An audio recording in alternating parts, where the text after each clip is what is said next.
Good morning, everyone. I'm now going to call the public hearing of Monday, July the 27th, 2026, reconvening from July 23rd, 2026 to order. This meeting is being held in person and by electronic means. Council members and the public may participate by either method. Any council members joining electronically are reminded to enable video to confirm quorum. This meeting is being live streamed on the city's website and YouTube. Meeting progress will be updated on X and Threads at Van City Clerk. Though due to the new posting limits, updates will only cover essential items such as vote results. Speakers are encouraged to monitor the live stream to track meeting progress, but please note it is slightly delayed. Call in or arrive soon after receiving your reminder email so you're ready when your name is called. Now, in case of an emergency where we have to evacuate these chambers, please direct your attention to the exits just located beyond the glass doors and to the left of the pillar. If that's obstructed for whatever reason, there are 4 exits on the side of this chamber here. And please do not use the elevator and walk, don't run. And if anyone needs mobility assistance, please remain in place and one of our super friendly, helpful team members will help you get to a safe location. Also, there's a defibrillator at the end of the hallway if so needed. I do want to acknowledge that we are hosting today's meeting on the traditional lands of the Musqueam, Squamish, and Tsleil-Waututh peoples, and I do want to thank them for their generosity and hospitality and love and care they show this great land that we get to live, work, and play on.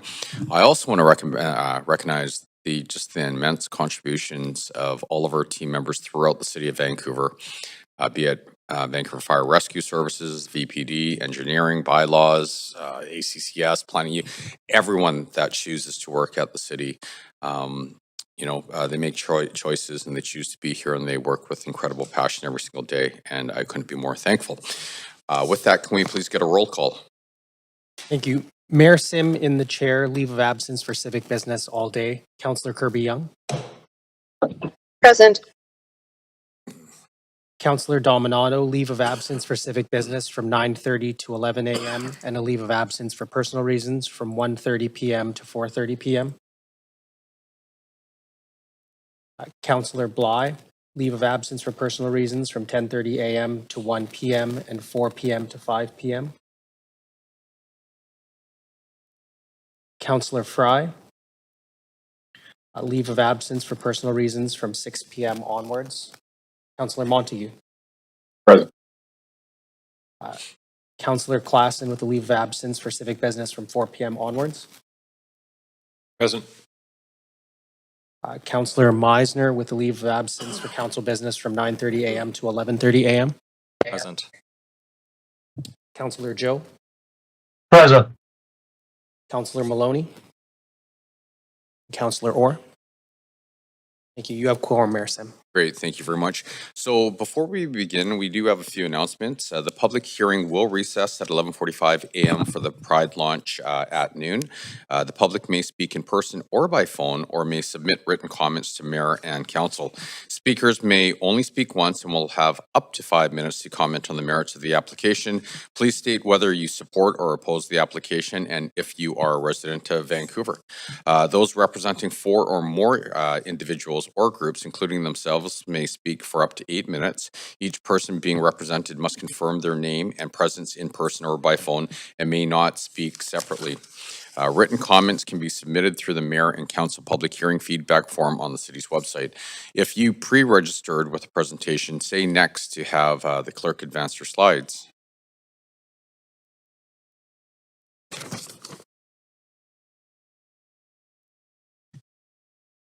Okay, pursuant to section 13.14D of the procedure bylaw, I'm exercising my authority as chair to modify the procedures for this public hearing to move speakers who do not reside in Canada to the end of the speakers list. I direct team members to make the necessary inquiries to implement this change immediately. For that purpose, speakers may be asked to confirm whether they reside in Canada. Speakers who do not confirm their residency will be moved to the end of the list.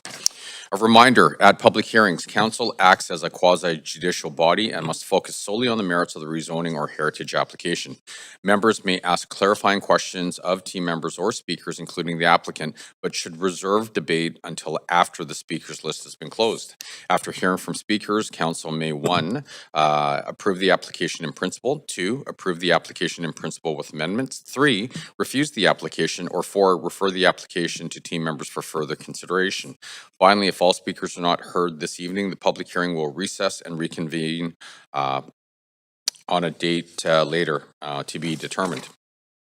Okay, so we are going to continue with item number 4, which is the Vancouver ODP amendment, 500 Dunsmuir Street, 619 through 655 Richard Street, 501 through 565 West Georgia Street, and 388 Abbott Street, and CD-1 rezoning, 500 Dunsmuir Street, 623 through 655 Richard Street, 501 through 595 West Georgia Street, and 620 through 698 Seymour Street, and 388 Abbott Street.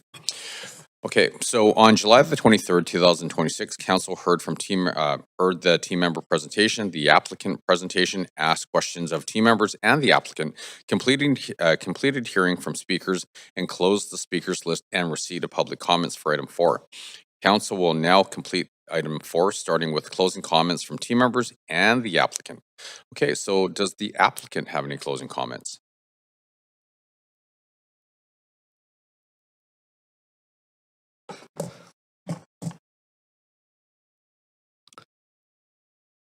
Dear Mayor and Council, first of all, I would like to take this opportunity to thank you for all that you do for us. Your grit, resilience, and leadership that you have shown in these public hearings is certainly admired and appreciated. I wanted to answer the question that was asked of the applicant on Friday with regards to why do we want to build such a tall tower? With every opportunity or every project that we have the privilege and honor to undertake, we take it very seriously. We understand that we have the opportunity to contribute to not just the urban architecture of the city, but also impact the very fabric of society and our community and serve and create something that will be part of our city's identity and legacy. We understand that the most successful projects need to not just be embraced, but represent our city and community. We live in the most beautiful city in the world, and we want to help show off what Vancouver has to offer. We want to provide a project of architectural significance that complements its natural beauty. Hence, from day one, we had a vision to create something that was of this place. We made the decision from the start that the tallest tower would have to be publicly accessible commercial tower and observation deck, and not a private residences with penthouses in the sky, as we wanted locals to be able to enjoy the best views of the city and at the same time showcase the best that our city has to offer to tourists and friends from out of town. The goal was to have something that locals can really get behind, be proud of, feel like they are a part of, and that it would truly be a building representative and worthy to be the tallest tower in Vancouver, BC, and Western Canada. That is also why we made the decision that locals would get free access to this observation deck. The ground floor with a significant public plaza is equally important, a place for public gathering, for celebration and community, and a place for Indigenous storytelling. This is why we made sure that a large chunk of our site was dedicated to this public plaza to truly create a sense of place. The glass sea sponge, truly something unique to BC that serves to give life to the ocean, would serve as the design inspiration and metaphor of something of this place that will serve as a catalyst that will continue to inject and bring life to the downtown core. I won't repeat all the positive benefits that have been highlighted in our presentation, but I would like to state that the high majority of our consultant team, save for our structural engineers, are local. This building will truly represent all that is local. We also see Abbott as an integral part of the project, a place of community, pride, and gathering, a place people can call home, where they can feel safe and included. I hope this answers the question as to why such a tall tower. While we are here today to look at the project that celebrates our city's future, I do want to momentarily touch on certain statements from such respondents regarding Little Mountain. As you may know, the majority of social housing there has been completed ahead of any market housing. In fact, Building 3 of 5 recently completed, the city's building, with daycare for 89 children, a neighborhood house, and a public plaza with public art. The remaining 2 buildings will be delivered this fall. We do not step away from our commitments or obligations. With regards to track record, and I say this with all humbleness, to date, Holborn has built the second tallest tower in Vancouver. In my personal opinion, still the most architecturally stunning building. We are certainly capable of executing a project of this caliber. The opportunity for a project of this scale is truly rare. It happens once in a lifetime. It would be our honor to build this project for this city, and I humbly ask that you support the project and let us take the next step in this process. There truly is so much to do to execute a project of this scale, and the timeline from inception to completion is very long. Finally, I would like to thank city staff who have been a total joy to work with. I've been doing this in this city of Vancouver for many years, and the team that we have in the city today is easily the best to work with. They are highly competent, collaborative, reasonable, and fair in all their dealings. If council would support this project, I look forward in advancing this project with city staff. Thank you once again, Mayor and Council, for your time and consideration. Thank you very much. Does council have any final questions for team members, noting no additional questions to the applicant are permitted? Councillor Meisner. Yeah, thanks. Thanks, Mayor. I understand, and I know this came up late last week around NAV Canada potentially having some concerns around the height of the tallest tower. Can you just give me a sense of what it would look like should the project need to be reduced in size? Would it be coming back, or is that something that could be accomplished through an amendment?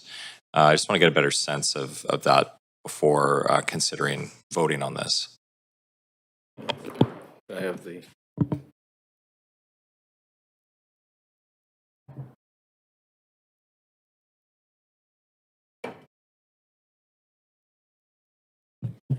Can we turn on staff's mic? Hello? Oh, it's on. The light's There we not go. on. Sorry. No light. I was waiting for the light. Thanks for the question. So NAVCAN's regulations are lower than what the permitted height is, so there would be no amendment for that reason. I would need to come forward to council. Okay, so it doesn't actually pierce through the NAVCAN. When you say lower, I'm a bit confused. So the max, would you like to go ahead? So just to clarify my colleague's comments, so if the building height in the bylaw is above the maximum permittable from the airspace for NAVCAN and you're building under it, there's actually no text amendment required to build less than the bylaw per se, right? So you just wouldn't be able to achieve that height in the bylaw if NAVCAN's regulations limited you that height in the development permit building permit stage. So if it was 1,000 feet and you could build 900, you only build 900, even though the bylaw allows up to 100. What I will say is that the FSR is still permitted. So what you heard from the applicant before was there's ways of maybe relocating some of that density within those bylaw parameters that may not require the need for a text amendment, but I think that's subject to further discussion. Okay, thanks for clarifying that. When will we know if that needs to occur around maybe some of the FSR being redistributed? Yeah, I think subject to council's decision today, that would be one of the points of conversation through the PDP process, the preliminary development plan permitting process. So as we get into the next stages, that would certainly be topical. Mm-hmm. Okay, thanks. And then just because it's been an extremely busy couple weeks, can you just confirm around the delivery of the social housing building, should that be approved, with the phasing of that, when would that be delivered? Thanks for the question. So again, right now the conditions of the two bylaws are set such that both projects have to enact at the same time. So you have to enact the Abbott Street project with the West Georgia Street project. The applicant then has the opportunity to get started on the residential component, so excavation, shoring, and the podium effectively. While that's happening, they have to pursue their development permits and secure their development permit for Abbott Street. Their building permit for the tower of the first tower of the residential portion on Georgia is tied to the building permit of Abbott Street, as well as occupancy. So what we've tried to do is allow them to get started, secure their financing, and then sync up the construction schedules of the two towers so they finish at about the same time. Okay. But any provision for Abbott to finish first, or is it that they finish around the same time? So technically, Abbott is first. You have to get occupancy of Abbott before you get occupancy of the residential tower on Georgia. Okay. Okay. So they could be within days apart, but it has to be first. Okay, that's good to hear. Okay, thank you. Thank you. Appreciate it. Thank you, Councillor Maloney. Thanks. I have a question along the same lines. Can you confirm, is it possible for the hotel to be constructed without the social housing being constructed? Thank you for the question. So correct, the way the conditions are structured is the hotel could proceed first without the Abbott Street project moving forward. Again, at enactment, the project is required to provide $20 million cash CAC. And if that hotel project were to proceed, it would also trigger significant DCLs as part of that contribution. So again, just the way that pro forma analysis worked with our staff and the applicant, the residential portion is what's driving most of the lift to deliver the Abbott Street project. So most of the conditions are tied and associated with that. So they have to enact together, but they could proceed with the hotel in the absence of it. So they could proceed with the hotel, and although that wouldn't require the social housing to be built, there are the other benefits that would be accruing from the hotel. Correct. And so again, if you're going to build a hotel, you'd get the plaza, you'd get a lot of the ground plane improvements, you get the 20 million towards street improvements in the area as well. Okay, thanks. There was a question about the stained glass windows of the cathedral. Can someone explain to me the effect on denying light to the cathedral of this project, please? Thank you for the question. Kevin Spans, Senior Development Planner. We don't have a policy in place that considers shadow impacts on adjacent structures. Our solar access policies are limited to public open spaces. So we haven't studied what the impacts for the stained glass windows would be. Okay, thanks. All right, I guess I won't know the answer to that. Okay, that's it for me for now. Thank you. Councillor Kirby-Young. Yeah, thanks. 3 follow-up questions. The first one is on the heritage facade. I know it requires that. Can you just recap the covenant on that and what assurance council has that we won't hear later on, for example, well, it wasn't possible to retain the facade, or it was in worse shape than we thought, or sort of any of the above? What are the protections for that? Thank you for that question, Elijah Sabitlan, Heritage Planner. So what we're hoping to secure is a covenant that prior to the demolition of the primary structure of the building, that we need to secure that the building permits are issuable. So when you say hoping to secure, that doesn't sound very concrete, no pun intended. Why are we not putting a covenant in? Sorry, I should have been more concrete. There will be a covenant, which is one of the conditions of the enactment of bylaw. Okay, and is it possible that we will hear anything that says, oh, it wasn't possible to retain it? I can't predict the future, but that is a possibility, correct? Okay, how do we guard against that? Is there anything stronger that we can put in this to protect it, given the loss of Dunsmuir House also in the area? Uh, And I have limited time, so I can go yeah, into my next sorry. question if you want to ask that. The social housing building, and we heard from the Gastown residents with a concern, and I think a lot of it relates to having a healthy mix of housing, which I think council broadly shares. This will be a city-run building, and operations and affordability operator will be determined later. What assurances can you walk through, does the neighborhood have that it is going to be a mix of housing, that social does not necessarily mean supportive? What is, in terms of the shelter rate component, can you walk us through that, please, Dan? Sure. Yeah. Dan Garrison, Director of Housing Policy and Regulation. So the targeted income mix would be the downtown east side plan target, which is 33% shelter, 33% housing income limits, 33% low end of market. That's the goal, and even that would be subject to operational viability. So that is the deepest level of affordability we're envisioning trying to achieve in this building. We do not envision this being going deeper into more shelter rate units or to deeply supportive housing. Okay, so the shelter is meant to be the most deeply affordable, but not necessarily supportive housing? Yeah, I mean, there are, when you have a significant component of shelter rate units in a building, you will have sometimes light supports, a couple of staff on site, that sort of thing. But we're not talking about the type of housing that would be where we'd be seeking to house people with significant challenges beyond income. Okay, thank you for that. And then on the NAVCAN one that Councillor Meisner touched on, so it is a regulation, it's not a guideline, it's a current, that's what I heard, just reflecting back, it's a current NAVCAN regulation that you cannot build this tall. Yes, I understand it's the regulation. That's what NAVCAN said in their email. Okay. Can I go back to my first question? What additional protections could council put in place for heritage at this point, as opposed to hoping it works out later? Thank you, Elijah Subidland, Heritage Planner.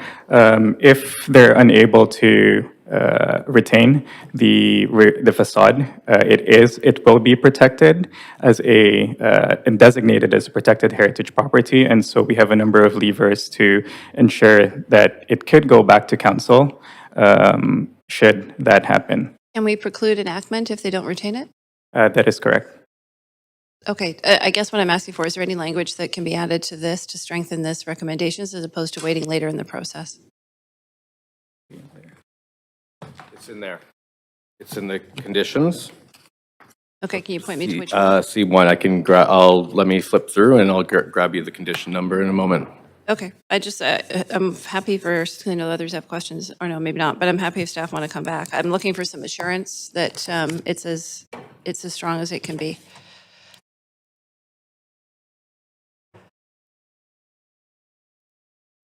So the heritage condition is 216, but we just want to confirm and clarify that it is a condition of the enactment per bylaw, and so if it is not delivered, then we'll have to go to council for reconsideration.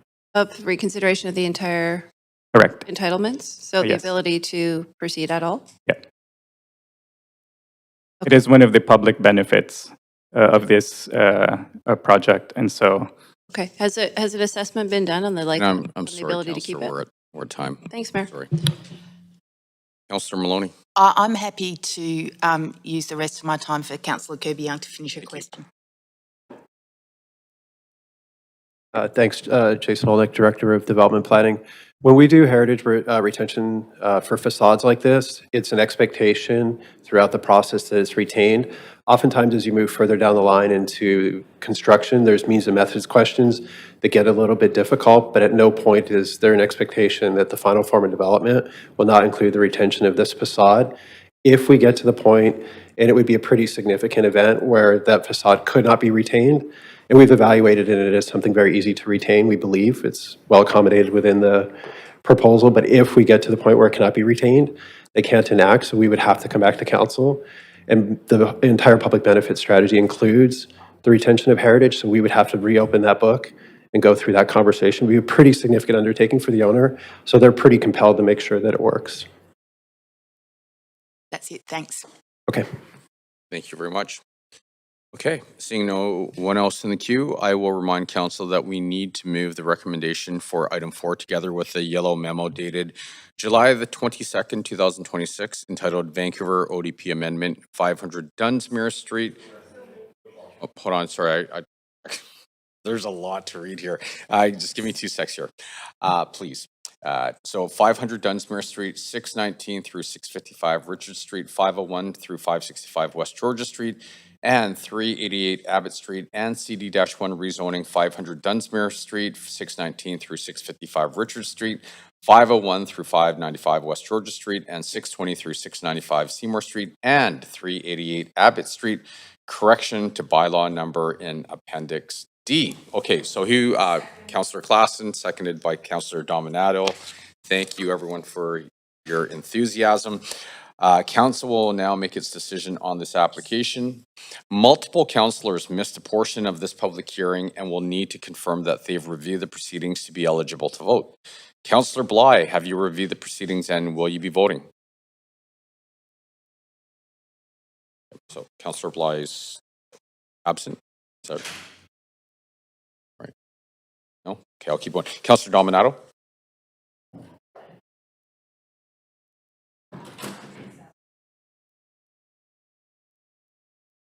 We'll flag that one there. Councillor Joe?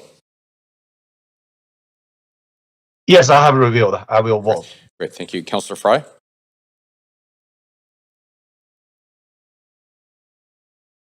Councillor Fry's not here either. Okay. Councillor Meisner? Thank you. Councillor Orr? Thank you. And so clerks, can we get back to Councillor Dominato? For Councillor Dominato, it was simply that you weren't visible at the screen at all times. You may very well have been listening. It was simply to confirm that you had heard all of the speakers.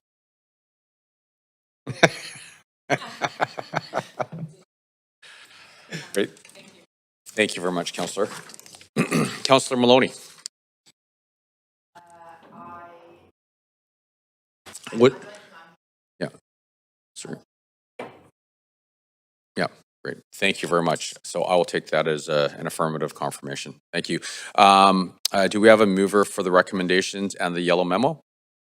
Councillor Kirby-Young, seconded by Councillor Meisner. Okay, council members, is there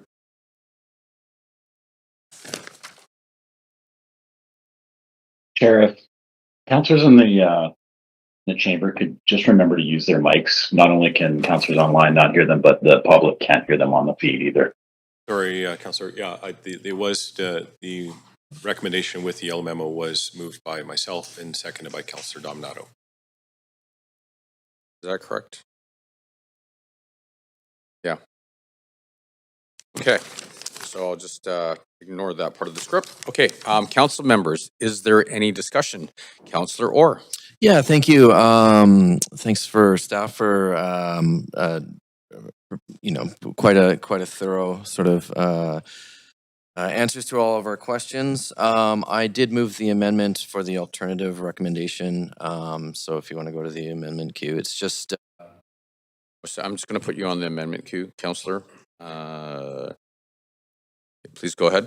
Yeah, moving the alternative recommendation as an amendment to wait for the higher buildings review. I don't think we should rush this. I think I think this would set. I know the staff said it wouldn't set a precedent, but I think they're considering the high number of sort of public interest in this matter. I think we should wait for the higher buildings policy review instead of approving this, because this is quite a bit higher, 315 meters, and yeah, would just like for that to happen. You have a seconder?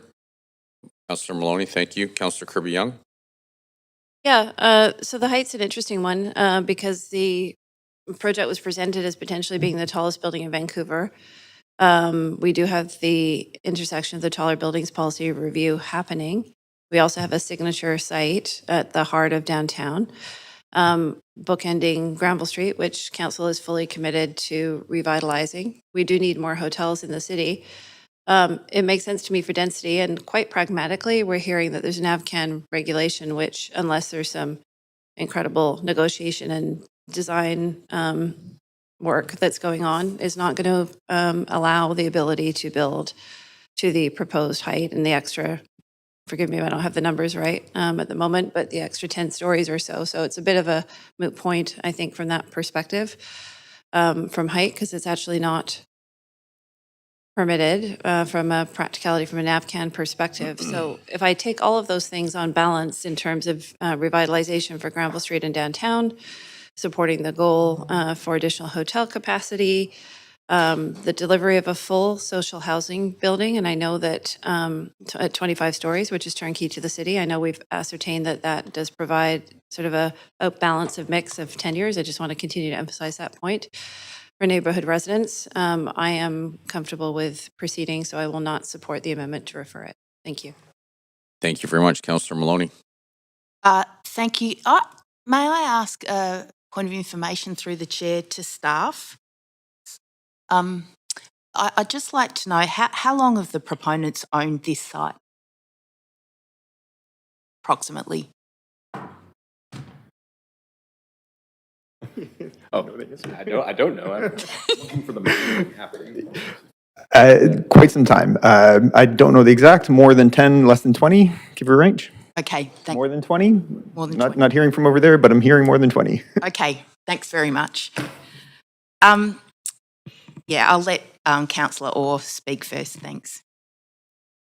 Thanks. Yeah, just to Councillor Kirby-Young's sort of point. I mean, I agree with all of that. I mean, I do think this area does need some sort of revitalization, and I do think that the social housing is absolutely much needed, and we can go through with all of that. That can all happen once we finish the tall buildings review. So I do agree with all those things, but I just don't think we should rush, and I think we should wait for this and do it right, and and we could still have all those other benefits that come along with those things. I don't see why we have to do that today. I think we can just pump the brakes a little bit.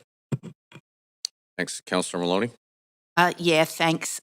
I'm going to support this amendment because this is the largest project in Vancouver's history, and it would go ahead before the height policy is finished. And also, when I was asking questions of the applicant at the start of the public hearing, they were very open about the fact that this project won't go ahead unless economic conditions change. And what that means is either costs decrease or housing prices go up. So that's what's required to make this a viable project, which on my reading of the advice that I'm getting may not happen anytime soon. And as we've heard, the proponents have owned this site for 20 years. So for me, taking a bit of a delay for the height policy to be finished and to look more into the aircraft requirements for clearance, I don't think that's too much to ask. So I don't see the rush. Thanks. Councillor Kirby-Young. Just one quick closing comment. I found it interesting. I haven't heard some of my colleagues in the chamber before say that we could wait on affordable housing or a new childcare facility. I think that's the first time. And that does seem to be an acute need in the city as well. So I was neglected to mention that point earlier, but felt compelled in hearing the conversation around the chamber. Thank you. Councillor Maloney. Thanks. Yeah, I'd just like to clarify that one of the things that I was thinking about over the weekend in relation to the social housing that'll be built is how sad it is that the requirement for this social housing to be built is going to require more people being tipped into the homelessness because of the increasing gap in between incomes and the cost of housing. So with respect, I'm not sure that talking about this social housing as if it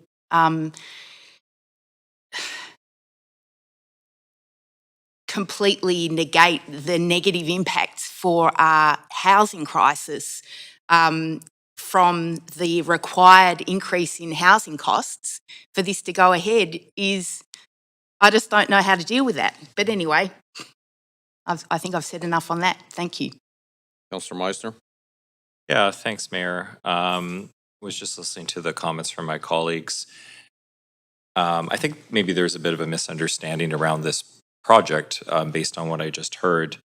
The social housing component is not displacing anybody, and the development on Georgia is also not displacing anybody. It's a parkade, so this is a net new benefit of 237 social housing units on the Abbott site, and I feel based on the assurances we've got from staff around the requirement for the occupancy of that social housing to come first. Gives me a lot of motivation to move this forward. I don't think we can afford to wait to deliver 237 social housing units in our city. Obviously, we're in a housing crisis, and those units are very badly needed. And I don't want to support any effort to slow the delivery of that social housing down. So I will not be supporting the amendment. I think we need to move forward with the delivery of the social housing, which is going to come first. And I'll just remind all the councillors of that. Thanks. Thank you, Councillor. Councillor Orr. Yeah, I agree. There is an urgent need for social housing across the city. So I will remind my colleagues that the social housing initiative to do that was voted down And that would have allowed 20-story housing, social housing across the city. And my colleague was concerned that it was too far west. But then I also hear comments that we're warehousing social housing in one area, and that's kind of a contradiction. And I do think, I appreciate the staff's comment on looking for the 1/3, 1/3, 1/3, but as it stands now with what's in the referral report, the social housing is great, but the definition of social housing is fundamentally broken if it means 30% of the hills. I know that's not what this project is. It provides a little bit more affordability, but I do fundamentally believe that if we are losing 167 SRO units, we should have 167 units at the deep affordability rate, which is the shelter rate. And we don't have that. We have at best 47 units.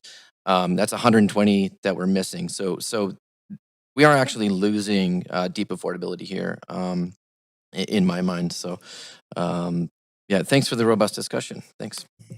Great. Thank you. Seeing no one else in the queue, I'm going to call the vote. A reminder that any council member participating virtually whose video is disabled will be marked absent for the vote pursuant to section 14.13 of the procedure bylaw. Clerk, can we please go to the voting panel? And council, can you please register your vote? Mayor, is Councillor Joe here? Can I have a vote assistant in opposition, please? Yeah, you sure can. And just so Thank we're you. clear, we are voting on the amendment. Okay, well. Okay. And sorry, can we get a vote assist for Councillor Joe in opposition, please?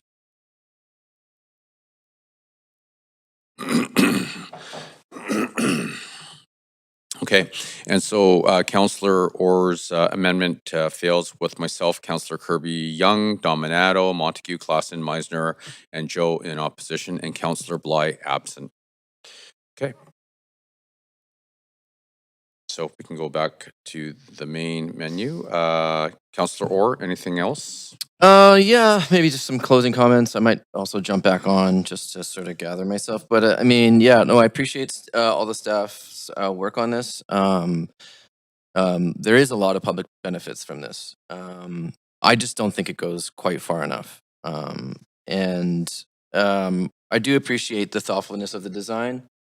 I do appreciate how much work you did consulting with First Nations. It's a stunning project. I think we're putting the cart before the horse in terms of approving this before the tall buildings review.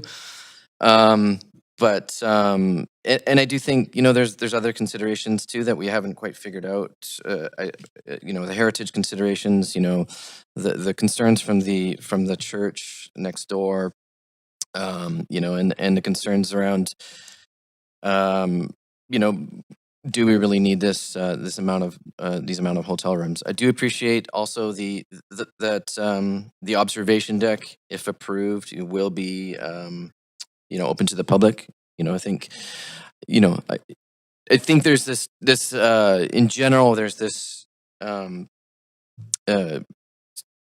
perception about this building that I think is definitely sort of taken on a very polarized thing in the media for sure, and I do think it's thoughtful, but like I said, I just don't think that the affordability is quite there in terms of the replacement units. So it's given me a lot of thought. I've really approached this with an open mind and really thought long and hard about this. So that's what's going to go into my decision. Thank you very much.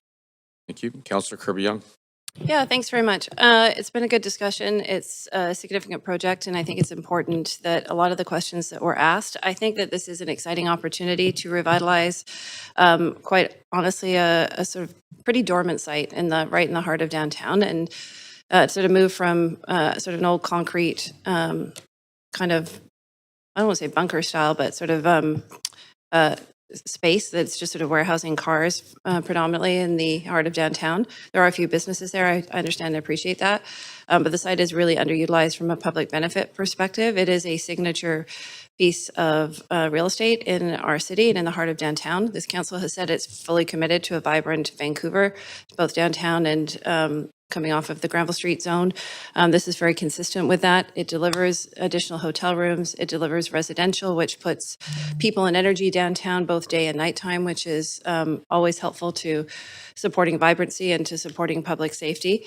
It does deliver badly needed affordable housing with a 25-story social housing building. It's always important to clarify for the public what that means. I heard loud and clear from the Gastown residents wanting some assurance that the building would not convert to 100% supportive, and wanting to see a healthy balance in neighborhoods where different members of community from different backgrounds can sort of live alongside and enjoy neighborhoods. And I did hear very strong assurances from our staff that that is the intention, to have that mix of housing there. And overall, I think it's going to bring a lot of life and a lot of energy. I will say very clearly, I want to see the heritage retention. I don't want to see any wiggling out of that one. I was personally disappointed, and I was vocal about it with the loss of Dunsmuir House. But again, have asked those questions and have assurances that that will be retained. And I'm seeing nodding from the applicant and the architect. And I do think that that makes for an interesting streetscape, honestly, that I think some of the most interesting cities evolve and have a juxtaposition of modern and heritage elements and components. And so it sort of shows us where we came from, but also allows us, our city, to continue to evolve towards the future. It will also add, which I think was talked about from a public benefit perspective, with the observatory on the top and locals having access. But what wasn't perhaps mentioned is that it has been almost 2 decades, I think, since an attraction was added in the tourism sector in our city. There's been a lot of folks that have tried, back in the day, Storium and Gastown and others, but nothing new necessarily has landed. And so I think that that would be a welcome addition as well for both visitors, for the tourism economy, and for residents that would have access to that, which also from an affordability perspective is great, because it doesn't preclude anybody from attending locally if they don't have the means to do so. So it's going to take a lot to move this project forward. It's not for the faint of heart to do something that is this ambitious in this economy. But I also have some faith in the passion, quite frankly, of the vision and the architect. I think we had a similar conversation around inspiration for different public hearings. And I mentioned I used to be the vice president of the aquarium, so I always appreciate marine references for marine life. And hopefully that vision comes to life in the way that it is intended, because that's, I think, a nice inspiration, and we are a water city. So all of that said, I am happy to support it for the reasons that were stated. And again, to the public, regulations have to be adhered to from a NAVCAM perspective. So the proponent will have some work to do to kind of work through that. But overall, I think it's a great project for us to be advancing. Thank you. Thank you, Councillor Clausen. Thanks very much. First of all, I want to just thank all the speakers. I want to thank staff. A lot of work went into this this significant project, and this is really probably one of the most significant redevelopments council has considered in many years. Downtown Vancouver is where our region expects to accommodate growth, jobs, and investment. And if we believe in a vibrant downtown growth and a strong regional economy, then we have to be prepared to support ambitious projects in the places that are best suited to them. This proposal transforms an aging office precinct into a mixed-use district with new homes, employment space, retail and public amenities, and of course, a hotel and convention space. It also includes important public benefits through the companion site on Abbott Street, with new social housing and childcare that will contribute to the ongoing revitalization of that part of our downtown. I also want to recognize the design excellence that has been mentioned behind this proposal. This is the kind of urban design Vancouver should be proud of. Gregory Enriquez has made an extraordinary contribution to our city's built environment over many years, and I believe this project reflects that legacy of thoughtful city building architecture. And I particularly appreciate the incorporation of Indigenous history, themes, and public art into the design, as well as the heritage retention. that helps to create a place that reflects Vancouver's identity and tells a richer story about where we are and whose lands we are privileged to share. This is an exceptional site, quite literally at the heart of downtown Vancouver. A location of this significance deserves architecture and public spaces that are equally significant, and I believe this proposal rises to the challenge. We often talk about wanting Vancouver to remain globally competitive, and landmark projects don't happen often, and when they do, they require long-term thinking. While height naturally attracts attention, I think more important question is whether this project contributes positively to the city over the next 50 to 100 years. I'd much rather see ambitious growth accommodated in our downtown adjacent to rapid transit, jobs and services than push that growth into neighborhoods that are less suited to absorb them. This proposal represents a major investment in Vancouver at a time when we need confidence in our city's future. It will create homes, employment, public amenities, and a stronger downtown for generations to come. And for all those reasons, and probably many more, I'll be pleased to support this application. Thanks, Mayor. Thank you, Councillor Meisner. Yeah, thank you. I think this is an exciting moment for our city. I would agree, it was mentioned earlier that this is really a once-in-a-lifetime project for our city. This is going to bring new energy to a part of downtown that really needs it. It's a revitalization of a full city block with hundreds of units of new housing, hotel rooms, convention space, which is going to bring economic development and support small businesses in and around the site, new retail space, a large public plaza, Indigenous art, a free public viewpoint for residents, and more. I think this is a really thoughtful and ambitious project, and I think our city is ready for it. Just to drill in a bit more to the public benefits and why I'm supportive of this project, the fact that the city will be receiving an entire 25-story social housing building, turnkey with 237 social housing units, a new childcare facility, cultural amenity space on the ground floor, with an eye to making it Indigenous cultural space, and a guarantee that the occupancy of that social housing tower will come first before the occupancy of any residential units on West Georgia is just, it's a huge public benefit. That housing is desperately needed, as we all know. And on the revitalization piece, which I've touched on, revitalization of this area of downtown has been a big priority for this council and for myself as well. This is, as we all know, an extremely important part of our city, and there's a lot happening in and around this block. And I think moving this development forward expeditiously is extremely important. Across the street, we have the Hudson's Bay building, which is vacant. That's nearly an entire city block. But there's also great things happening nearby too. The post office has been revitalized. That has brought so much new energy to that block, and I think we'll see a similar effect here should this project move forward, and I hope it will with my colleagues' supports. On the tower height, I can't think of a better spot for Vancouver to have its tallest building. This is at the center of downtown. This is connected by 2 rapid transit lines, and there are buildings being built nearly this tall elsewhere in the Lower Mainland, in places like Burnaby and Surrey, or even Burquitlam. It's never made sense to me that the tallest buildings in the Lower Mainland right now are not in downtown Vancouver. I think downtown Vancouver is the place for exceptional height like this. And with exceptional height, we need exceptional design. I'm not saying that, height is everything. We want to see beautiful architectural design. We want to see public benefit. And I really think that this project is thoughtful, and it delivers all of that. We have design by one of the city's most celebrated architects, who's here in the chamber today. The substantial public benefit that I mentioned, the public viewing area at the top of the tallest tower, the large public spaces and permeability throughout the site. I think, this project has been a long time coming. There's been several variations of it, but I think that this is a huge opportunity for downtown and for our city. As I've mentioned, the public benefits are substantial. So I am very supportive of moving this forward. And I'm really excited to see it come to fruition. So excited to be part of a council that gets to move something so ambitious and defining, I think, for downtown Vancouver forward. So I'll be voting wholeheartedly in support today. Thanks. Thank you, Councillor Dominato. Thank you, Mayor, and thank you to our staff, the applicant, and all of the speakers who've spoken on the subject.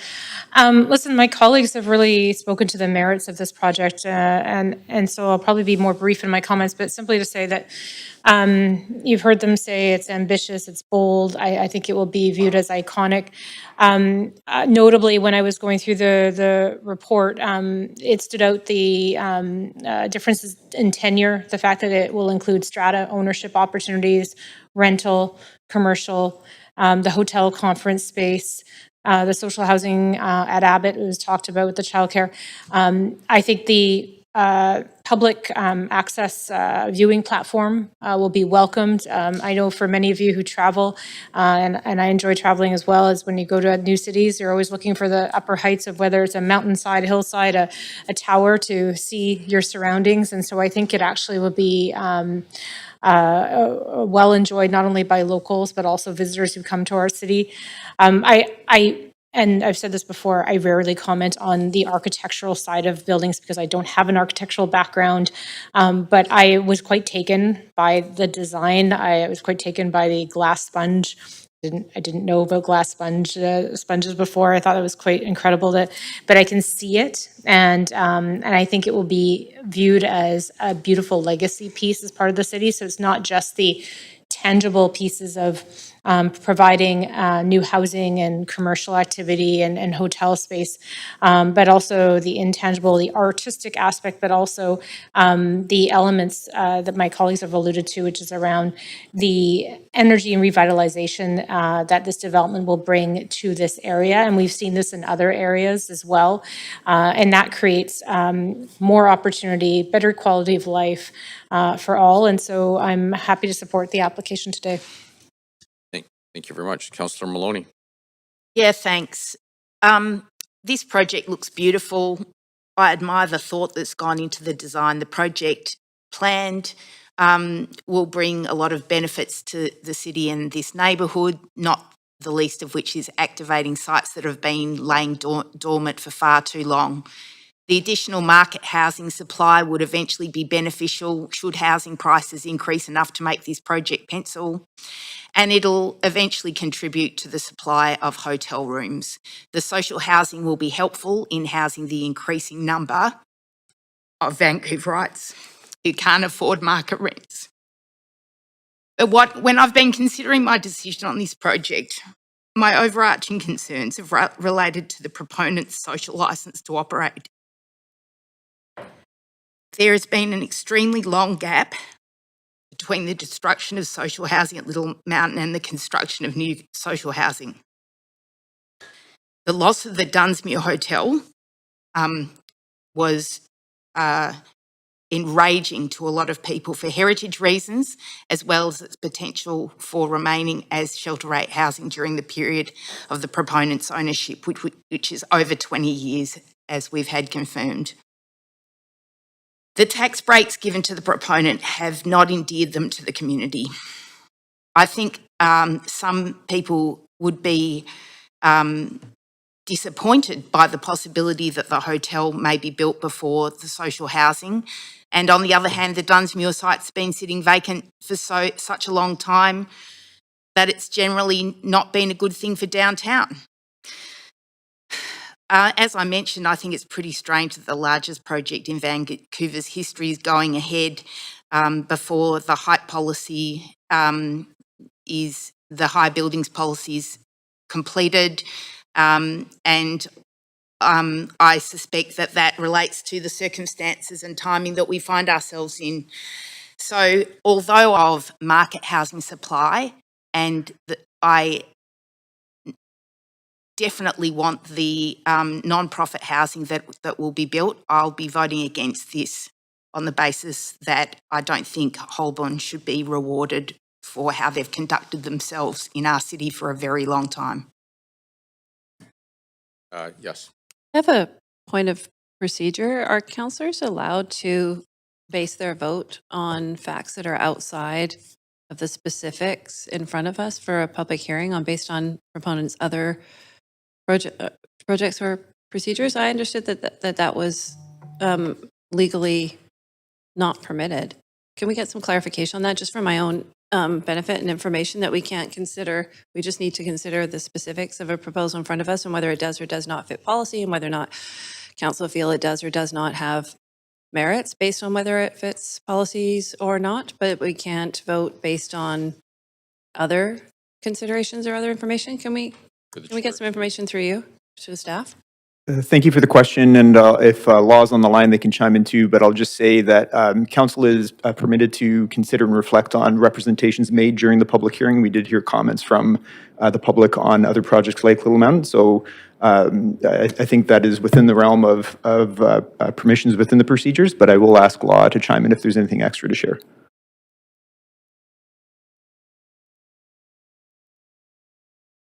Not? Sorry, it's Grant Murray with Legal Services. I think it's better if it's not the focus of any discussion, but I don't think that it's improper to look at who the applicant is and to question whether or not they are a good applicant. And I think that was the tone of it. It was certainly discussed at the public hearing. So I'm not sure that it would be wholly improper if that was the only reason that you were to vote against it. But I don't think that it's an improper line of inquiry if you have a concern about the long-term actions of any of the applicants. Thank you very much. Councillor Maloney, any other comments? No, I'm done. Thank you. Thank you. Okay, seeing no one else in the queue, I'm going to call a vote on the main motion. A reminder that any council member participating virtually whose video is disabled will be marked absent for the vote pursuant to section 14.13 of the procedure bylaw. If we can please go to the voting panel. Mayor, it's again Councillor Joe, so I need a vote assistant in favor, please. Thank you. Thank you very much. Great, and that passes with Councillors Fry, Orr, and Maloney in opposition, and Councillor Bly absent. And that completes item number 4. And team members, thank you very much for all the hard work that you put on this file. Okay, the next item on the agenda is actually item number 1, Vancouver ODP Amendment 6333 Yukon Street and CD-1 rezoning 6333 through 6369 Yukon Street. Before we begin this agenda item, if anyone believes they have a conflict of interest, now is the time to declare it. Any conflicts to declare? Seeing none, the clerk's now going to read the application and summary of correspondence received. Just got to make sure we still have quorum.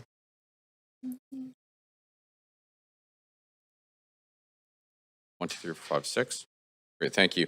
This is an application by Sohail Korsavi Kermani Architecture Incorporated to change the generalized land use designation in the Vancouver Official Development Plan from residential mid-rise to residential high-rise 1, and to rezone the site at 633.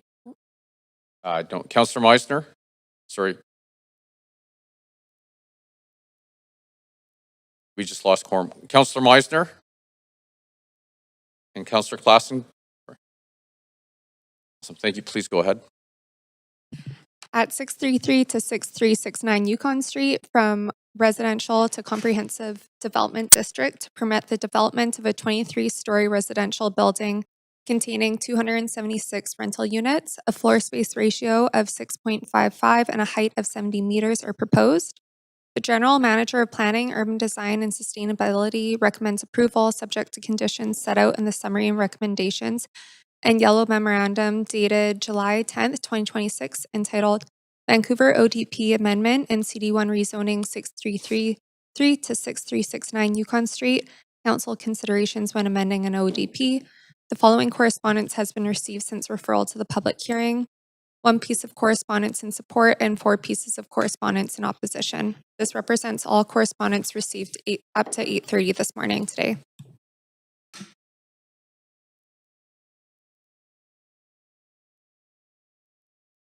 Much. We'll just do a little switcheroo here.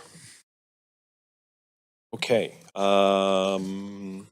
This is the first call for speakers. If you wish to speak to council about this item, please call toll free. Sorry. Oh, I guess. Sorry, I'm going off the script that was just handed to me. So,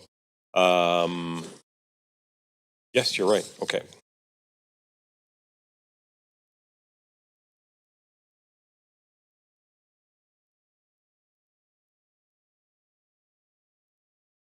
I'll continue with the first call for speakers. If you wish to speak to council about this item, please call toll free 1-833-353-8610, followed by participant code 1061445#. Before the close of the speakers list, the phone number will be displayed during the recess. There will be an opportunity for new speakers and missed speakers to be heard at the end of the registered speakers list. We have staff from Planning, Urban Design, and Sustainability here to present the application. Go right ahead. Thank you. Good morning, Chair and Council. My name is Zoe Acton, and I am the rezoning planner for this application located at 6333 to 6369 Yukon Street.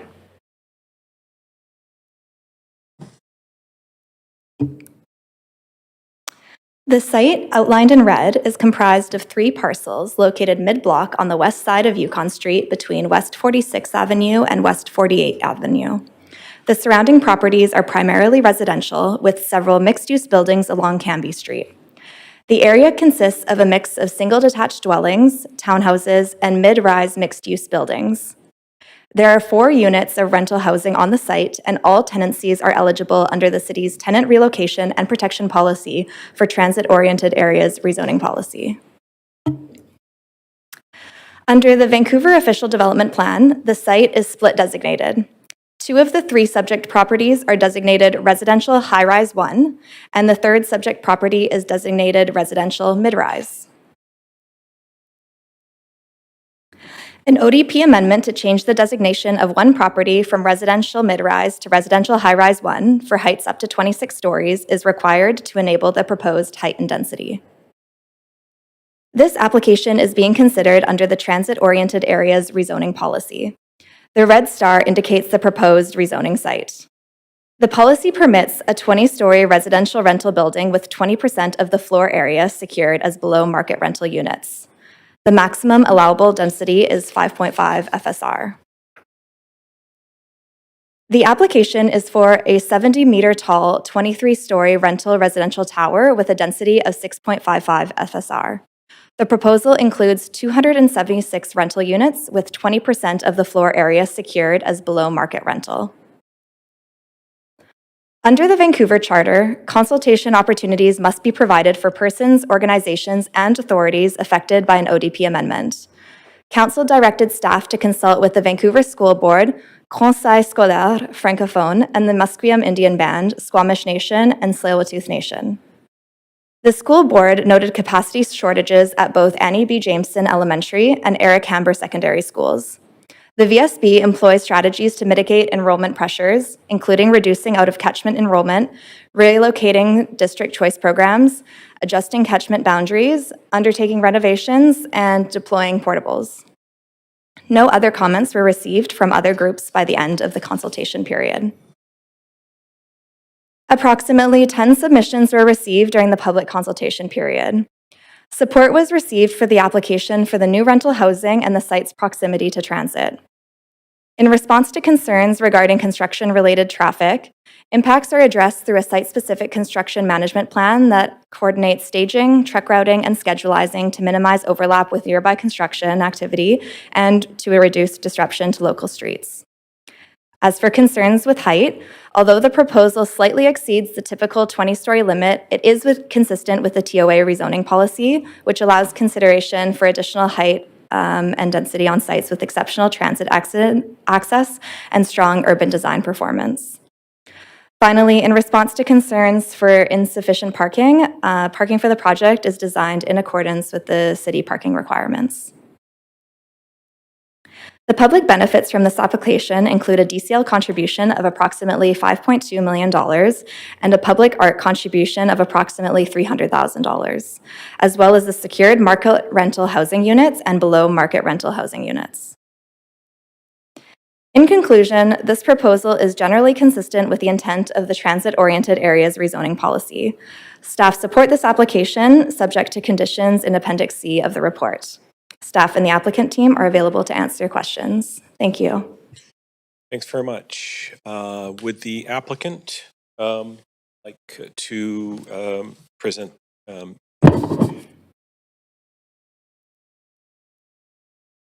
Hi there, this is Sohail Khosravi Kermani from SKK Architecture. No, we don't have anything to add. Thank you so much, Zoe, for the presentation. Okay, thanks very much. Okay. Are there any questions from council on this item? And this noting this is the only opportunity for council to ask questions of the applicant.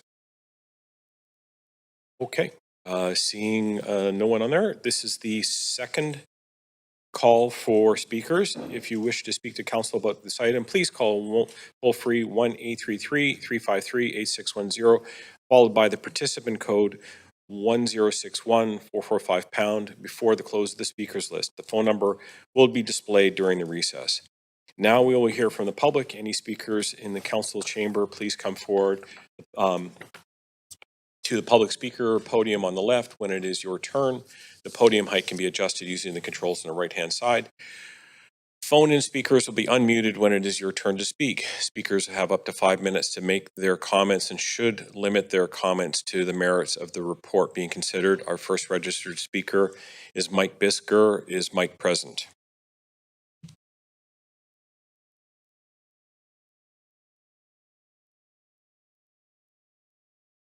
Speaker 1 is not on the line. Speaker 2 is Gulzar Graywall.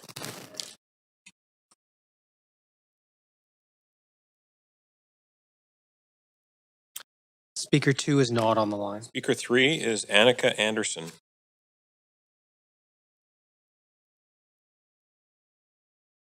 Speaker 3 is not on the line. Speaker 4 is Universe Kramer Hendrickson.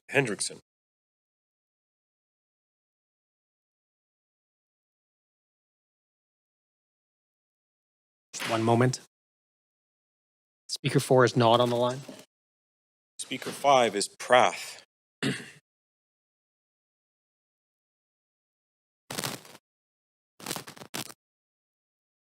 Speaker 5 is not on the line. Speaker 6, Zelda.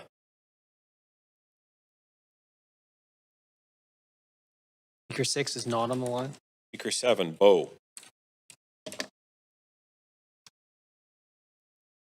Speaker 6, one moment. Speaker 7 is not on the line. Speaker 8, David.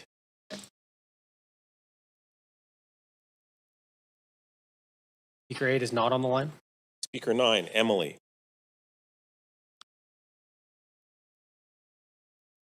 Speaker 9 is not on the line. Speaker 10 has withdrawn. Speaker 11, Harge.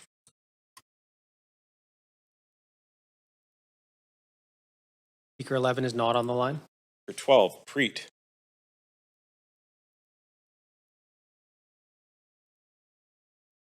Speaker 12 is not on the line.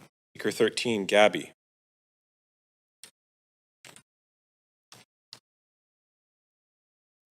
Speaker 13 is not on the line. Speaker 14, Felicia. Speaker 14 is not on the line. Speaker 15, Faye.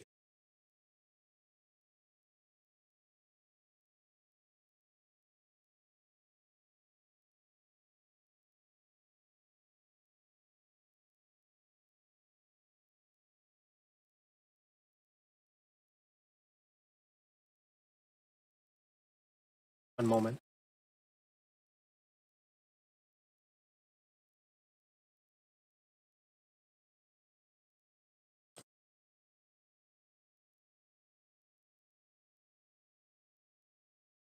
Speaker 15 is not on the line. Speaker 16, Kiara.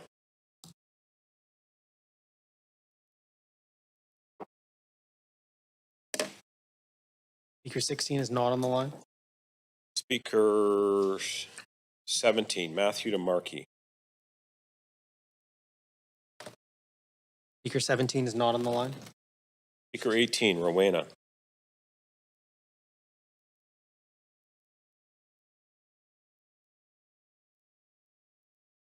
Speaker 18 is not on the line. Speaker 19, Shaylin.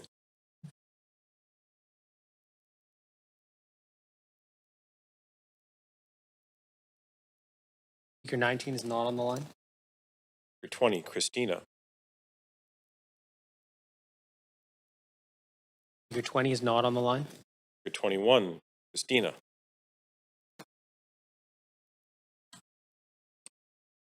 Speaker 21 is not on the line. Speaker 22, Aaron.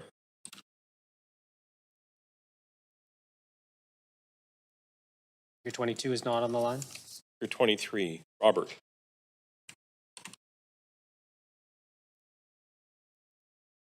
Speaker 23 is not on the line. Speaker 24, Jacqueline.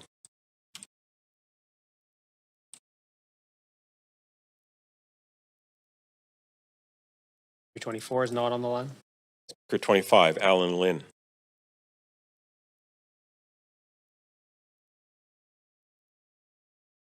Speaker 25 is not on the line. Speaker 26, Robert Bader.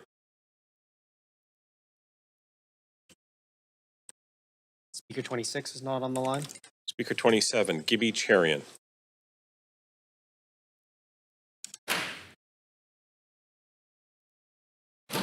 Speaker 27 is not on the line. Speaker 28, Reneth Babu.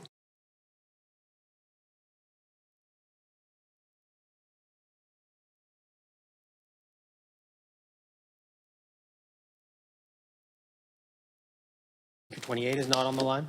Speaker 29, Aswin Morali.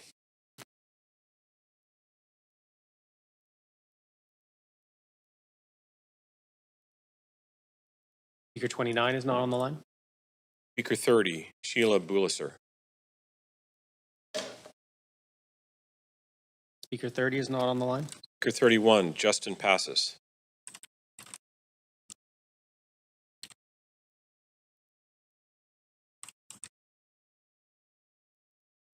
Speaker 31 is not on the line.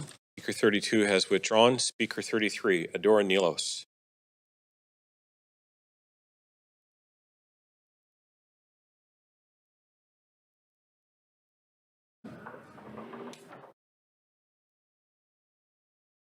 Speaker 33 is not on the line. Speaker 34, Inderjeet Kaur.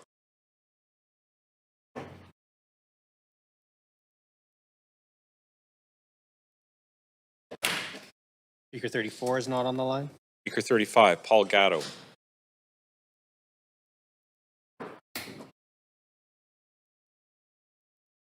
Speaker 35 is not on the line. Speaker 36, Jaskarn Singh. Speaker 36 is not on the line. Speaker 37, Angad Rain.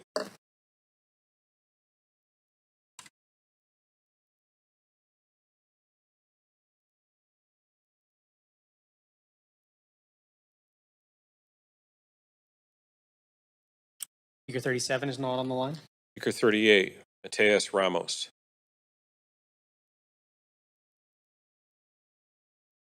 Speaker 38 is not on the line. Speaker 39, Lovepreet Kaur. Speaker 39 is not on the line. Speaker 40, Ramamdeep Kaur Sandhu.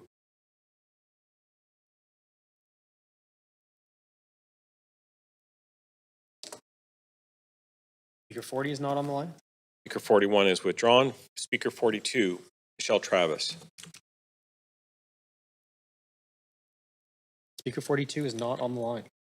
Okay, thanks very much. That concludes our speakers list. If there are any additional speakers in the chamber, please come forward to the podium. Clerk, are there any additional speakers on the line?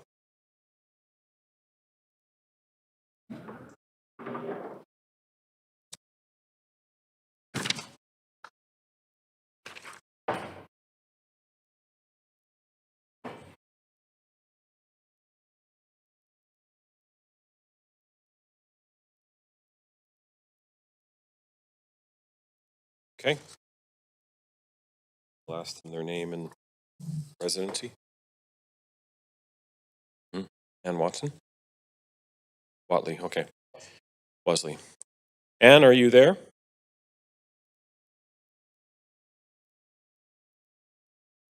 Roseanne Wasley, are you there?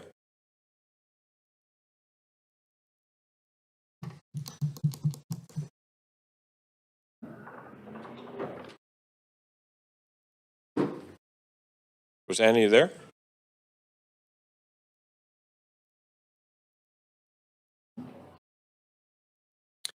Speaker has just dropped off the line. Okay. All right. One moment here. So this is the third and final call for speakers. If you wish to speak to council about this item, please call toll-free 1-833-353-8610, followed by participant code 1061445#. Before the close of the speakers list, the phone number will be displayed during the recess. We will now take a 2-minute recess for any additional speakers to call in or come forward to podium.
All right, that's the conclusion of our recess. Clerk, do we have any speakers in the chamber or on the line? We do not have any additional speakers online. Okay, so seeing no further speakers, the speakers list is now closed. Clerk, has there been a large volume of public comments received on this item? No, there has not. Okay, seeing that there are few or no public comments received on this item, I'm now closing the receipt of public comments. Does the applicant have any closing comments? No, we don't have. Thank you so much. Thank you. Does the staff have any closing comments?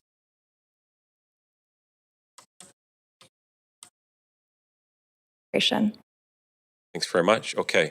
Does council have any final questions for staff, noting that no additional questions to the applicant are permitted? Councillor Orr. Yeah, thanks. I missed my chance on the first round, but so through the chair to staff, just I'm trying to get caught up here, but is the applicant is requesting a DCL waiver on top of foregoing a CAC? And basically, what's the sort of cumulative cost? I know there's 5 million DCL. I'm just trying to get a sense of the waiver there. Yeah, just sort of refresh us. The applicant is required to pay DCLs for the site. Okay, but just like not the citywide one or whatever? Okay. And then just a question about the 4 existing tenants. Is there a right of return for them or?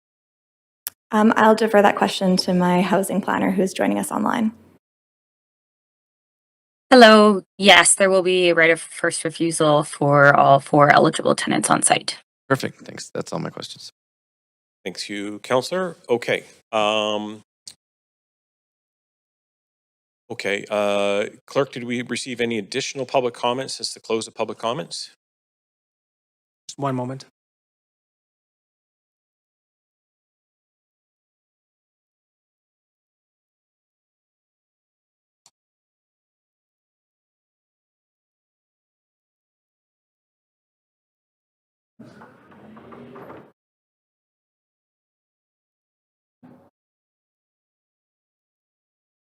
No additional public comment. Okay. All right, I will remind council that we need to move the recommendation for item 1 together with the yellow memorandum dated July 10th, 2026, entitled Vancouver ODP Amendments and CD1 Rezoning 6333-6369 Yukon Street, council considerations when amending an ODP. Council will now make a decision on the application. Do we have a move?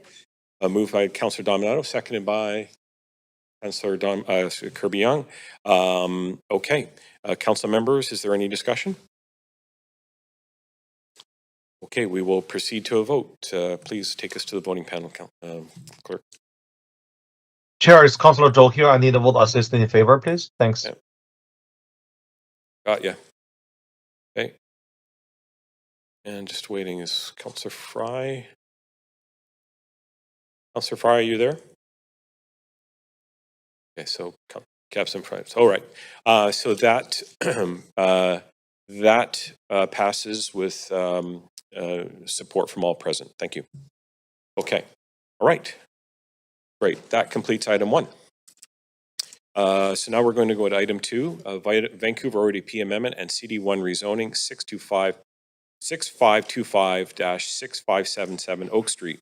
Before we begin this agenda item, if anyone believes they have a conflict of interest, now is the time to declare it. Does anyone have a conflict to disclose?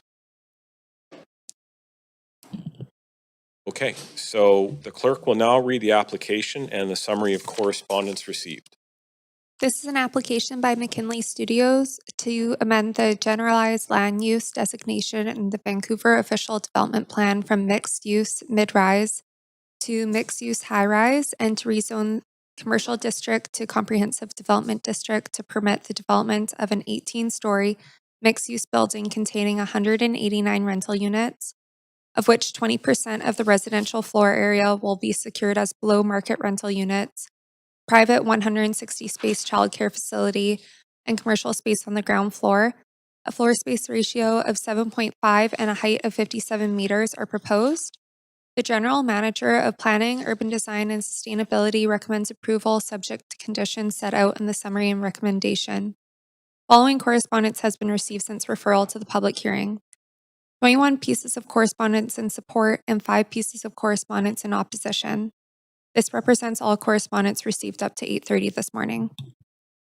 Okay, thanks very much. This is the first call for speakers. If you wish to speak to council about this item, please call toll-free 1-833-353-8610, followed by participant code 1061-445-pound before the close of the speakers list. The phone number will be displayed during the recess. There will be an opportunity for new speakers and missed speakers to be heard at the end of the registered speakers list. We have staff from Planning, Urban Design, and Sustainability here to present the application. Go right ahead.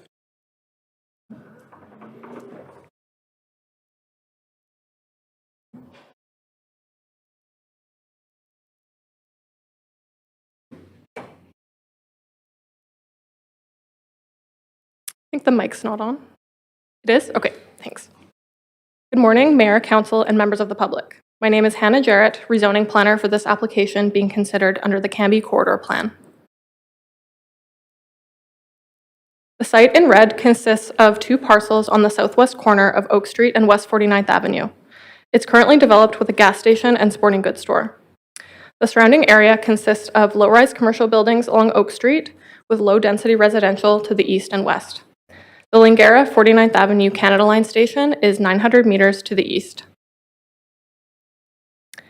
Under the Vancouver Official Development Plan, the site is currently designated mixed-use mid-rise, which supports building heights up to 12 stories. An ODP amendment to change the designation to mixed-use high-rise 1 for heights up to 26 stories is required to enable the proposed height and density. This application is being considered under the Cambie Corridor Plan. This area of the plan allows mixed-use development with rental housing up to 4.75 FSR and 12 stories, depending on lot assembly and affordability. The application is for an 18-story mixed-use rental building with a height of 57 meters and density of 7.5 FSR. 189 rental units are proposed, with 20% for below-market units. 2 levels of commercial space are included, including a ground-level grocery store and a privately owned childcare on level 2. Relaxations to the plan's maximum height and density are supported to help deliver the rental and below-market rental housing. Under the Vancouver Charter, consultation opportunities must be provided for persons, organizations, and authorities affected by an ODP amendment. Council directed staff to consult with the Vancouver School Board, CSF, the Musqueam Indian Band, Squamish Nation, and Tsleil-Waututh Nation. The VSB noted limited capacity at Osler Elementary and a capacity shortage at Churchill Secondary. The VSB employs strategies to mitigate enrollment pressures, including reducing out-of-catchment enrollment, relocating district choice programs, adjusting catchment boundaries, undertaking renovations, and deploying portables. No other comments were received from the other groups by the end of the consultation period. During public consultation, support was expressed for adding new rental housing, the below-market units, and the project's location near transit and cycling routes.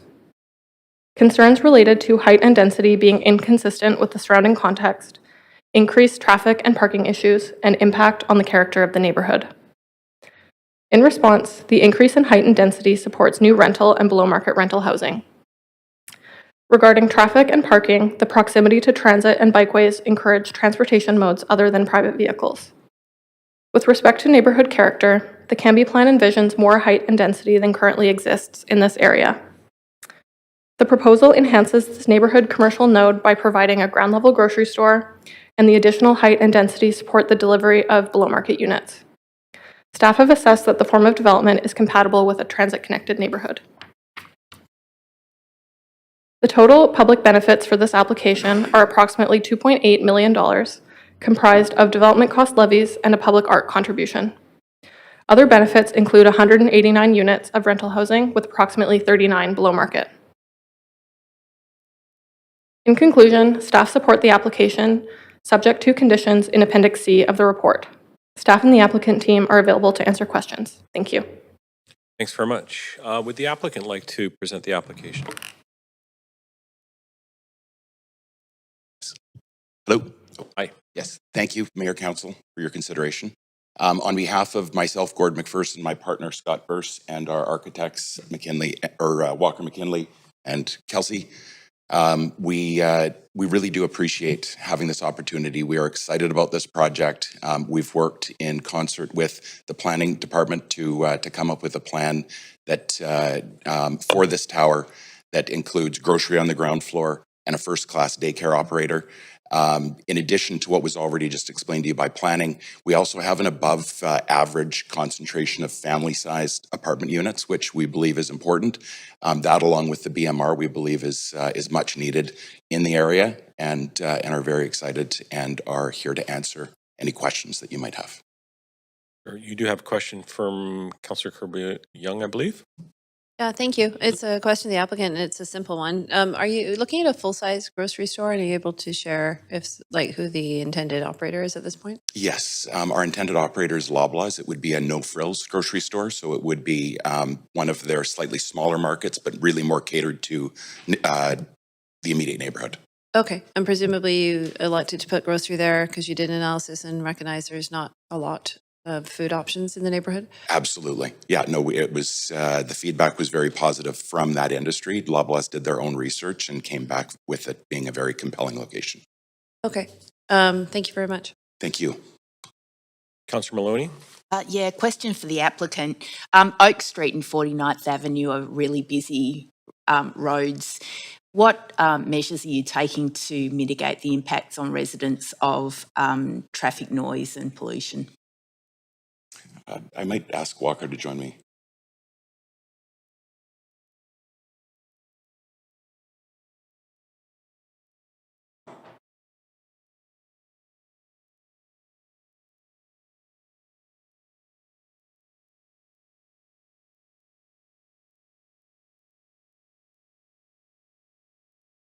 So, I mean, the building, of course, is on the site. We're pulling the entry to all of our loading and loading. Can you just speak into the microphone, please? Sorry.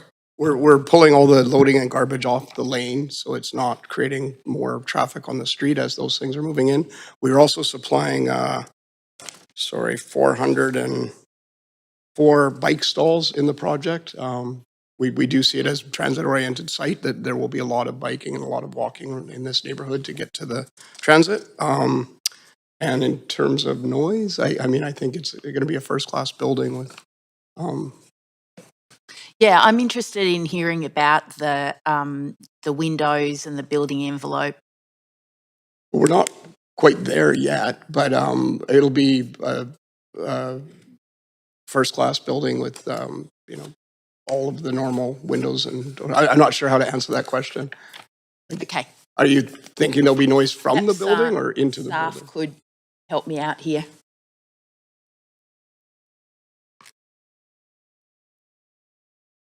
So at DP stage, the applicant going to provide us detailed drawings addressing your concerns. And what type of measures are likely to be required? Everyone. What type of measures are likely to be required to protect the livability for residents of the external building envelope and windows? So building code has a set of bylaws, and applicant has to meet the requirements. Yeah, I'm aware that requirements for the building envelope were a bylaw was removed in the last couple of years. So I want to know, is there going to be a particular requirements that for extra protection for residents, because it's a very busy intersection that this building is on. Thanks, Josh. Yeah, understanding your question and what you're relating back to is the particular acoustical requirements and studies were removed, and the rationale behind having removed them is that the base building code requirements effectively got you to the standard that was acceptable in terms of noise mitigation against arterial roads. I understood that in certain instances, some extra measures might be required or extra study required.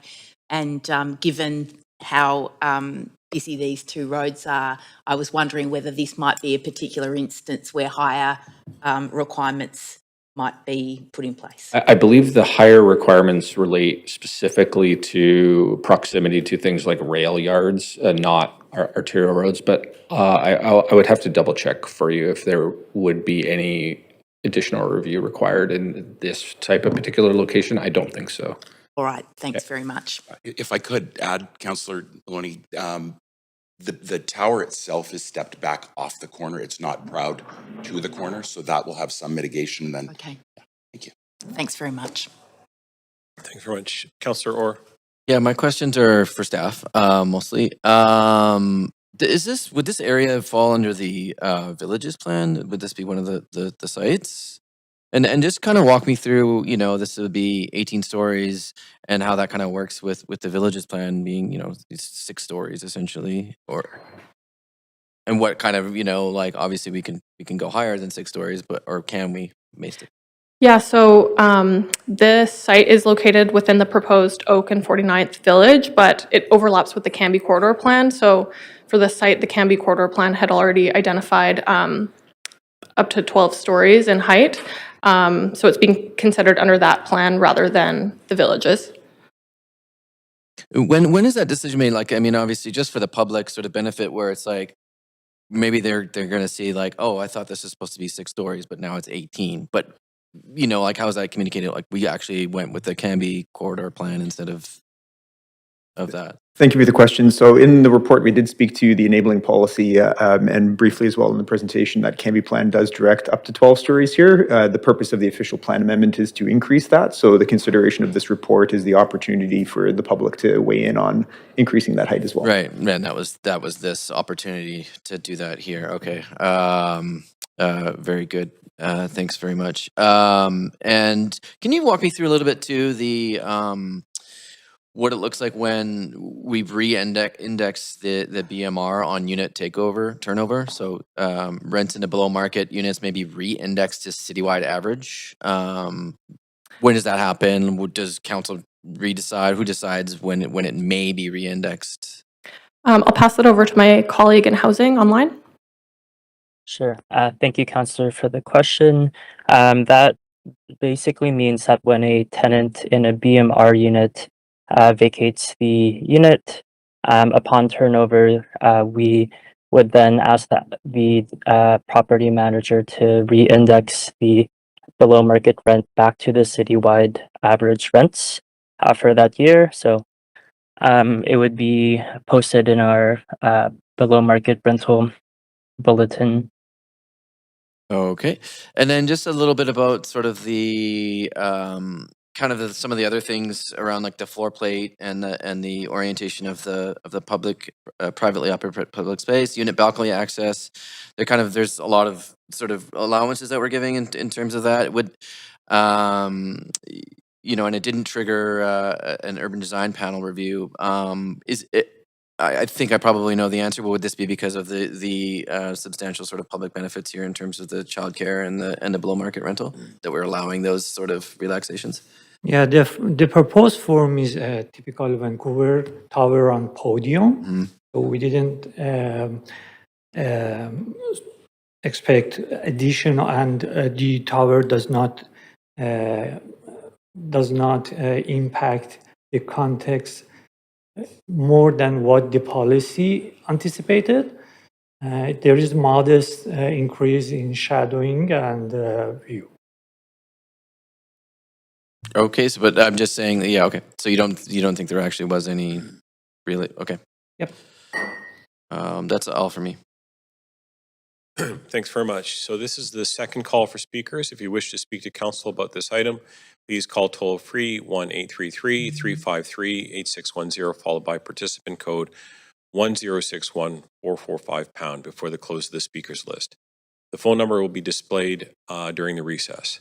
We now will hear from the public. Any speakers in the council chamber, please come forward to the public speaker podium on the left when it is your turn. The podium height can be adjusted using the controls on the right-hand side. Phone-in speakers will be unmuted when it is your turn to speak. Speakers will have up to 5 minutes to make their comments and should limit their comments to the merits of the report being considered. Our first registered speaker is Mike Biscar. Is Mike present? Speaker 1 is not on the line. Speaker 2 is Matthew DeMarchi.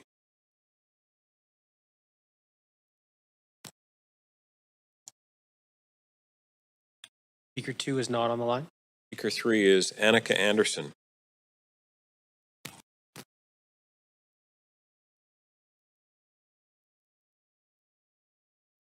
Speaker 3 is not on the line.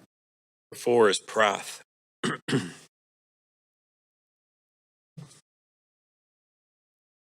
4 is not on the line. Speaker 5 is Zelda Chan.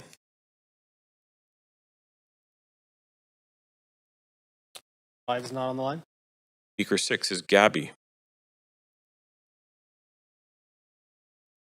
Speaker 6 is not on the line. Speaker 7 is Felicia. Speaker 7 is not on the line. Speaker 8 is Bo.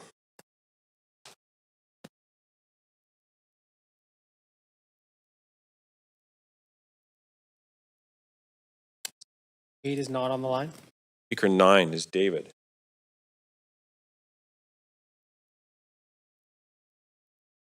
Nine is not on the line. Speaker 10 is Harge.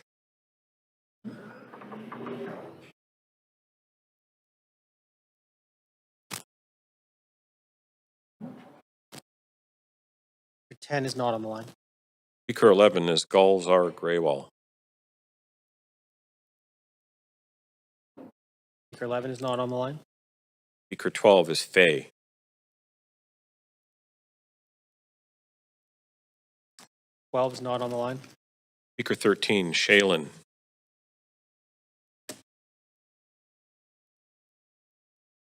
Speaker 13 is not on the line. Speaker 14, Preet. Speaker 14 is not on the line. Speaker 15, Rowena.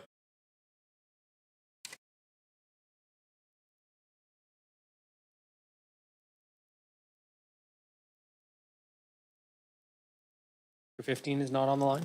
Speaker 16, Kiara.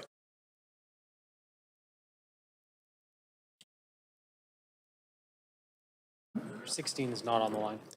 Speaker 17, Christina.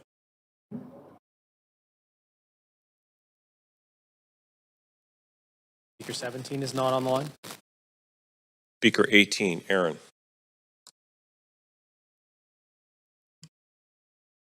Speaker 18 is not on the line. Speaker 19, Jacqueline.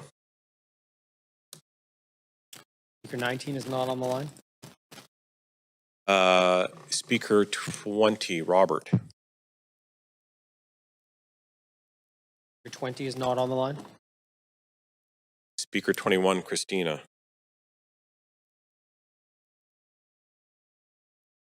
Speaker 21 is not on the line. Speaker 22, Robert Bader. Speaker 22 is not on the line. Speaker 3, Alan. Speaker 23 is not on the line.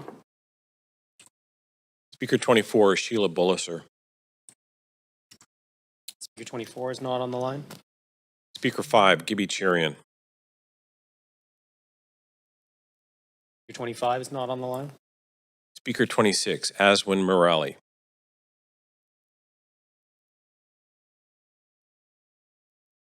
Speaker 26 is not on the line. Speaker 27, Justin Passis. Speaker 27 is not on the line. Speaker 28, Ranjith Babu.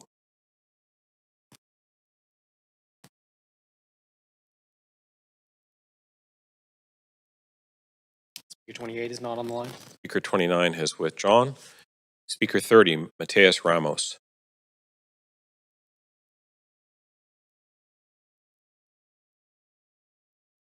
Speaker 30 is not on the line. Speaker 31, Adora Nilos.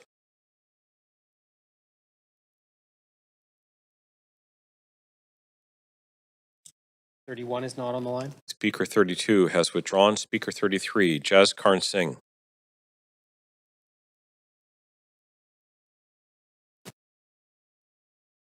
Speaker 33 is not on the line. Speaker 34, Pinderjeet Kaur. Speaker 34 is not on the line. Speaker 35, Paul Gatto.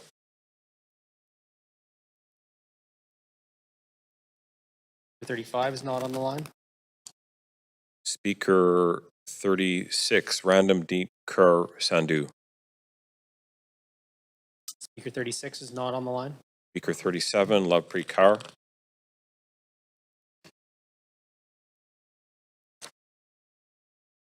Speaker 37 is not on the line.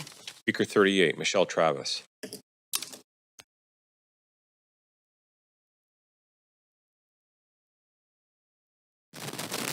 Speaker 38 is not on the line. Thanks very much. If there are any additional speakers in the chamber, please come forward to the podium. Clerk, are there any additional speakers on the line?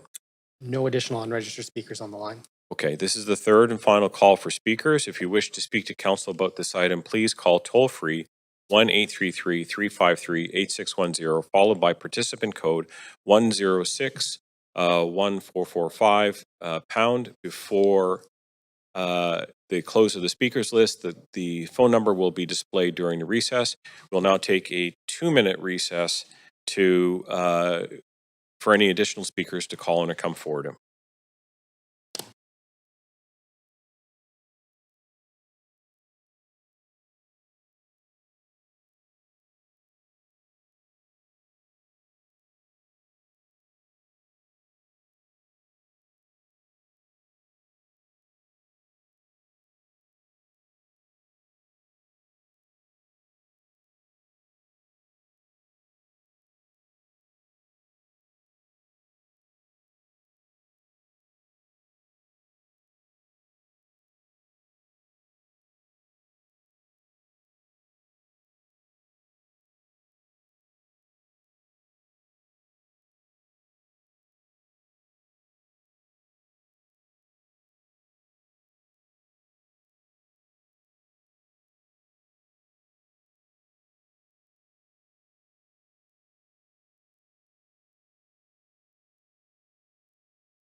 Okay, that's the end of our recess. And Clerk, do we have any speakers in the chamber or on the line? No additional unregistered speakers. Okay, seeing no further speakers, the speakers list is now closed. Clerk, has there been a large volume of public comments received on this item? None. Okay, seeing that there are few or no public comments received on this item, I'm now closing the receipt of comments. One moment here. Does the applicant have any closing comments? We'll put these mics on. Does staff have any closing comments? We do not. All right. Does council have any final questions for staff, noting that no additional questions to the applicant are permitted? Okay. Clerk, did we receive any additional public comments since the close of public comments? No, we did not. Okay. Council will now make its decision on this application. Do we have a mover? Councillor Meisner, seconded by Councillor Dominato. Okay. Council members, is there any discussion? Go right ahead. Yeah, I just want to thank the applicant for what I think is a really well thought out project. Obviously, adding rental to an important area of our city that needs more rental options. And I really like the inclusion of the grocery store. And I think it's great to hear that it will be a relatively affordable grocery store. So no frills. I'm a frequent shopper. So I think it's a great project and more of what I want to see happen in this city. So I'm going to vote him full support. Thanks. Thanks, Councillor. I'll cede the chair to Deputy Mayor Kirby-Yung for one moment. Go ahead. Make a few comments. Thanks very much. Yeah, I just want to just express my support for this project. Having seen it evolve, the fact that we're now getting 189 purpose-built rental homes, 39 below-market homes, 160 space childcare facility, secured rental. And I always joke that you had me on grocery store is my sort of favorite line. These are really neighborhood shaping amenities, and I know No Frills, which is about 2 blocks from my home, changed the neighborhood about 12 years ago when it moved into, it's become an incredibly important amenity. Affordable groceries. We think that the west side, that every resident over there has boundless amounts of money to spend on things, but the fact is that the truth is that there are a lot of elderly people living in the community. There are a lot of other families that would really appreciate having close amenities such as a grocery store and the childcare that makes life more affordable for them. And a lot of us will remember this as the old Cyclone Taylor sporting goods store right on the corner there. So I really appreciate the attention to the urban design. I think this is going to be something, notwithstanding people, some neighbors and some communities being a little concerned around the density. I think the density is very appropriate to the site. And there was some discussion earlier on about the amount of traffic in the area. And I know that I've seen a lot of construction that has been nearby where there's extra glazing on the windows. There are other ways of mitigating that. But I think generally speaking, this is a great project and I'm really glad to see it. I hope to see it move forward. Thanks very much. And I'll advance to take the chair back from Councillor Kirby-Young. Yeah, thanks, Chair. I'll just also be brief. I know the area very well. I'm in it often, obviously. And I think with the Canby corridor, I've often referred to sort of it. I know this is off of Oak, but as a food desert with the policy that didn't include having that some ground level retail. And what that has resulted in is that a lot of people have had to paradoxically drive to get sort of daily needs. And yet there's a good amount of green space and parks. And yet people are not able to meet that. So I'm happy to see the inclusion of that. It's council's been making some efforts for improvements in terms of accelerating bus speeds and others to eliminate congestion along here and balancing that with ensuring there's still parking for residents and things are flowing through. But I think it's been proven many times that there's better uses than sort of parking lots and gas stations in terms of providing some housing. So happy to support it and see more rental housing coming on stream. Thank you. Thanks, Councillor. Okay, all right. Just a reminder that any council member participating virtually whose video is disabled will be marked absent for the vote pursuant to Section 1413 of Procedure Bylaw. I'm now going to call the vote. Clerk, can you please take us to the voting panel? Chair, I need a vote assist in favor, please. Councillor Joe here. You bet. Thanks. Chair, can I please get a vote assist in favor as well? It's Mayor Sim. Okay. In favor. Thank you. Okay. Oops, sorry. In favor. There we go. Okay. So that passes unanimously with all present with Councillor Bryant-Fry absent. Thanks very much. There we go. That completes item 2.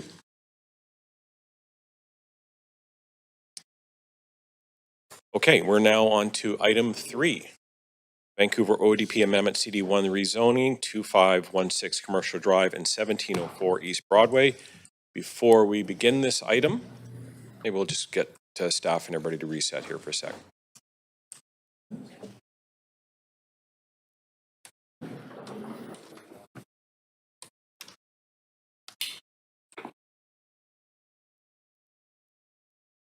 Stuff. Okay. All right. Looks like everybody's settled in. Before we begin this agenda item, if anyone believes they have a conflict of interest, now is the time to declare it. Second.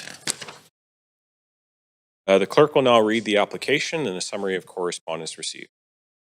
This is an application by DA Architects and Planners to change the generalized land use designation in the Vancouver Official Development Plan from Business District to Mixed Use High Rise 2 and to rezone Commercial District to Comprehensive Development District to permit the development of a 31-story mixed-use residential building containing 207 rental units, 1 story of social services space, and 1 story of office space, and commercial space on the ground floor.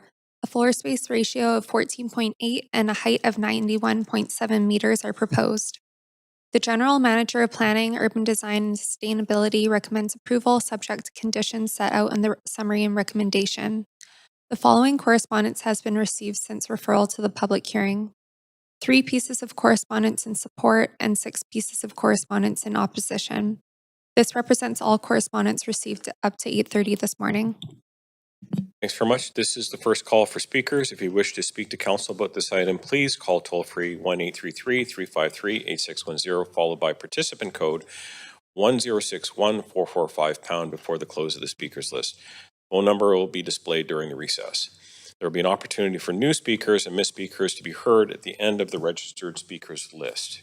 We now have staff from Planning, Urban Design, and Sustainability to present the application. Right ahead. All right, thank you. Good morning, Council. My name is Ricardo Peggi, and I'm the rezoning planner for this application to redevelop the site with a 31-story mixed-use rental building.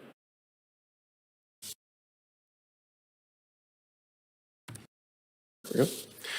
The site highlighted in red is a single parcel located at the southeast corner of the Commercial Drive and East Broadway intersection in the Grandview Woodland neighborhood.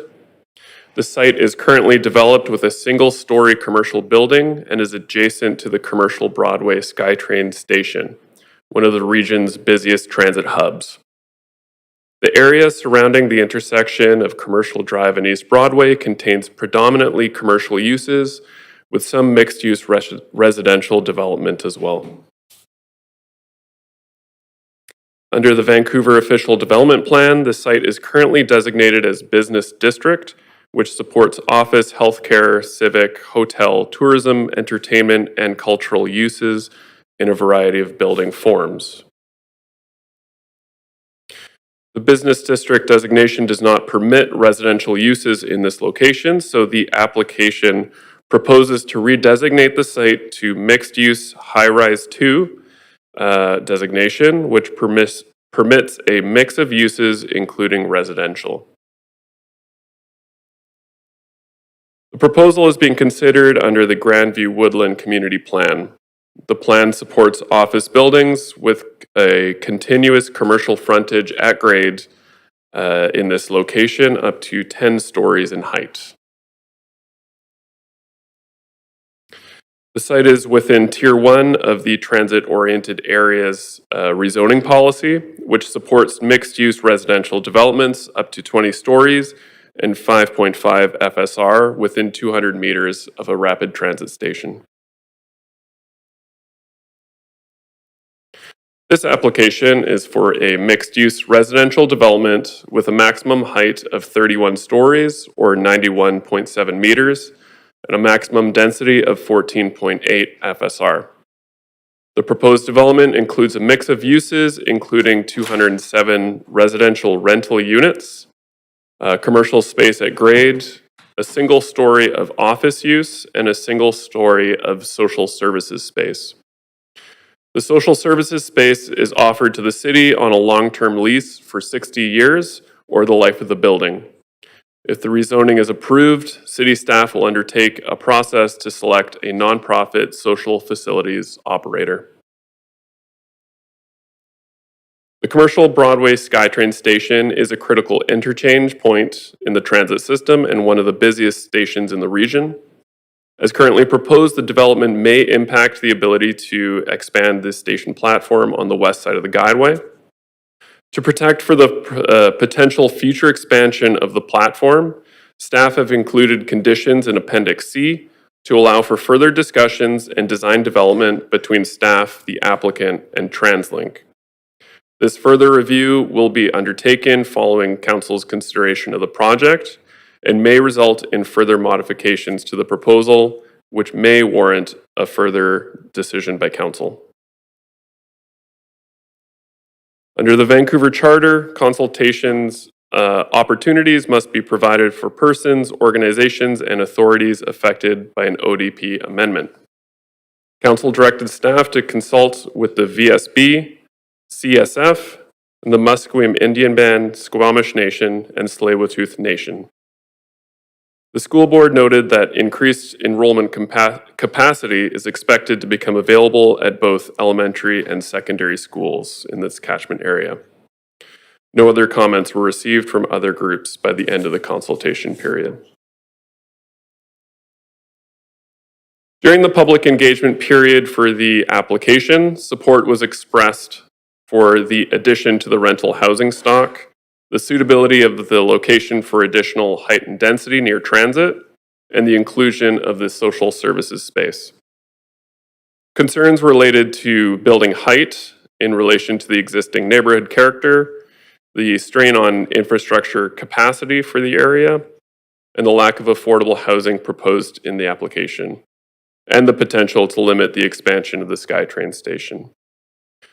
In response, although the proposal exceeds the maximum of 20 stories identified in the TOA rezoning policy, the proposal is consistent with the emerging context in the area, including the recently approved mixed-use residential towers at the Safeway site near to the commercial Broadway SkyTrain station. The proposed tower complies with the city's public views guidelines and the solar access guidelines for areas outside of downtown. With regards to infrastructure, the Grandview Woodland Community Plan includes a public benefit strategy for delivering public amenities and infrastructure to address the renewal and growth needs of the planned area. This project includes an in-kind CAC in the form of a social services space, and it will contribute community benefits funding through DCLs and a public art contribution. In regard to affordability, staff analysis of the project pro forma indicated that delivering both below-market rental and a community-serving space would significantly constrain project viability. Lastly, as discussed, staff have included conditions in Appendix C to allow for further discussions and design development between staff, the applicant, and TransLink to protect for the future expansion of the SkyTrain platform. The total value of public benefits from this project is $12 million. This is comprised of approximately $9 million in value for the in-kind social services space, $2.7 million in DCLs, and $300,000 in public art. The proposed land use, form of development, and public benefits are generally consistent with the intent of the TOA rezoning policy, and staff support this application subject to conditions contained in the report. Staff and the applicant team are available to answer questions. Thank you. Thanks very much. Okay, just one moment here. Would the applicant like to present the application? Thank you. Good morning, I guess, not afternoon. Acting Mayor and Council, my name is Al Johnson. I'm a principal at DA Architects and Planners in Vancouver. And joining me tonight is my colleague Mark, as well as the development team from Sudu Properties. We would like to thank staff for their presentation and their support working with us over many, many months. Our team has reviewed the draft bylaw and the referral report to Council and are comfortable with the proposed conditions of approval. We look forward to the opportunity of providing much needed rental housing in addition to the turnkey social service center, commercial office space, and retail spaces adjacent to existing transit and community amenities. We will not be giving a presentation this morning, however, are available for any questions Council might have. On behalf of our team, we thank you for your time and consideration this morning, respectfully seeking your support on this proposal. Thank you. Thanks very much. Okay. Are there any questions for council to staff or the applicant? Noting this is the only opportunity for council to ask questions of the applicant. And I see Councillor Meisner. Thanks, Chair. First for staff, could you just provide a bit more detail on, I guess, is that a condition that the applicant consults with TransLink around the platform extension? I just wasn't clear on that. What does that look like? Good morning, Councillor. Neil Peacock, Associate Director of Engineering Services. I will clarify that this was something that came up late in the process, and so this condition essentially is for us to engage with TransLink and the applicant on design development to see the feasibility of adding this potential future platform. Okay.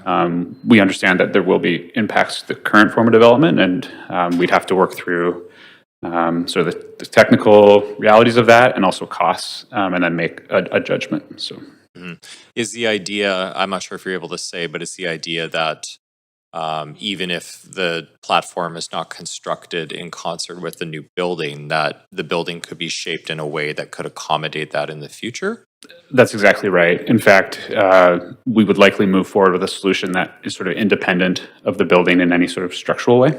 And that the reality is, with current TransLink funding priorities, this would be something in the future, and kind of the demand would really start to peak when we have UBCX come online and that sort of timeline. So it's quite a ways out. Okay, I'm glad that's being thought about. So thanks for that. Appreciate it. Councillor Kirby-Young. Yeah, thanks. I know it contemplates a social service space. I'm wondering if you can provide a bit more perspective from the city's point of view as to what that's envisioned to be used for, and was it considered to be an arts and culture potential space to support arts and culture offices or production versus social services? Hi, this is James O'Neill online. Can you hear me? Yes. Yep, go ahead. Yes, senior planner and social policy. And so the space is intended for, as mentioned, a social service space. And as per usual, we will be going through an RFP process to select a qualified applicant and align with city council priorities.